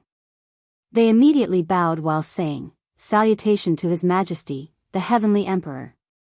2x, at ease, nodded Wang Wei calmly. Lu Qing glanced at his wife, and after she nodded innocuously, he continued, I came bringing gifts to show my gratitude. Gratitude? If it's about your innate talent, I don't think you need to thank me. No, it's not about that, explained Lu Qing. As you know, I received an inheritance from the Flame Emperor. Yes, the Tao proving pill. Lu Qing's body paused, but then he realized it was normal for the man before him to know by now. Yes, that. I would never have been able to find the materials for the recipe if not for all your achievements in expanding the resource pool of the world. Oh, I see. Wang Wei understood why this man was thankful. The formula for that pill must display extreme skills in herbology or the understanding and combination of spiritual herbs. Without the resources from a third of the lower dimension, Lu Qing would definitely spend most of his lifetime hunting down the materials for the pill. I came to offer this recipe to show my sincerity, continued Lu Qing, handing up a talisman with the Tao proving pill. Wang Wei calmly looked at him. He knew Lu Qing was not this out of the kindness of his heart. A method like the Tao proving pill, similar to the merit method, cannot be kept by a faction like the Tao origin pill. No one would do anything now under Wang Wei's reign, or maybe in the next few generations, but sooner or later, someone will be interested. Although the origin pill Tao sect had just cultivated its sixth emperor, it was a pill-refining sect not known for its strength. So, the best action was to hand it over to the Tao opening sect for their protection. Of course, the main driving force behind Lu Qing's action is not the preservation of his sect but to protect himself. He seems to still fear me. What's with that strange mentality you have toward me? Pardon me? Asked Lu Qing. It seems you have this innate low self-esteem that everything you've accomplished so far was due to me, despite countless proofs otherwise. You even have this fear that I will come and take away your life, returning you to the state you were before I took over your fate. The room became quiet as Lu Qing lowered his head while his hands were still raised in the position of handing over the talisman.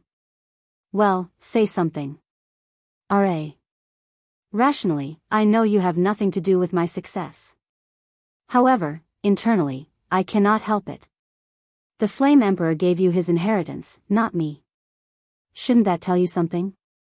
That tells me that I was a pawn that was easier to manipulate. I guess you're not as stupid as you look, Wang Wei declared. However, in this vast universe, everyone is a pawn of someone else, and that goes for me as well. Lu Qing was shocked by these words and did not know how to process such a piece of information, his body even instinctively stood straight. Tell me, do you think your senior sister would abandon you to get with someone better, let's say me? Of course not, Lu Chen replied without hesitation. Really? Then, why do I feel like she deserves better than someone like you? Husband, is this really how you feel? No, I don't lie. Lu Cheng paused briefly. I think someone as kind and beautiful as you deserve the whole world and more. Unfortunately, only someone like His Majesty can give it to you. But I don't want the whole world, I want you, Lan Ling declared boldly, unlike her usual soft demeanor. But no buts. In this life, I will belong to you. Lan Ling held his hands, her eyes firmer than ever before. You seem to still hesitate, so let me help you, Wang Wei added. He raised his hand to condense a golden contract. This is the highest form of contract, backed by the mighty Grand Tao itself. Lan Ling, if you sign this, you will be my woman and have the world. You love alchemy? I will gather all the recipes of the lower dimensions, from past, present, and future, to give you. I will build the world's greatest spiritual gardens, full of ancient and lost herbs for you. I will ensure you not only prove the Tao and attain eternal life but also walk the path of eternity. Not enough? We will have the greatest Tao companion ceremony that the world has ever seen. Emperors and great beings from all over the lower dimension will come to attend. I will summon the sages and wise men across spacetime to eulogize our harmonious ceremony.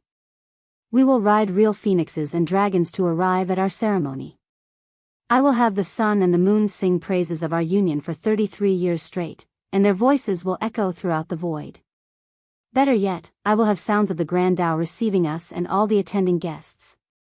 I will build you a palace that is so opulent that its very presence can raise the chi luck of any heaven will by 20%, a palace in which immortals can only serve as guards and servants. So, what say you? You only need to sign your name, and I'll have no choice but to keep my word. I refuse. Lan Ling did not hesitate a single bit, which shocked Lu Cheng. He was a man, but even he was momentarily tempted. He did not think any woman would reject such an offer so easily. I don't think you need more proof of her love? I don't. If he had any more hesitation after this, Lu Cheng believed he would be the greatest fool in this world. Good. You have a great woman that any man would die for. Don't live your life in my shadow and make her regret choosing you, advised Wang Wei. I want. Wang Wei nodded before waving his hand, and the talisman flew from Lu Cheng's arm. Your gift is too precious, so I won't take it in vain. A black and white crystal materialized before him. This crystal contained enough yin-yang energy to elevate your yin-yang love flower to Emperor tier.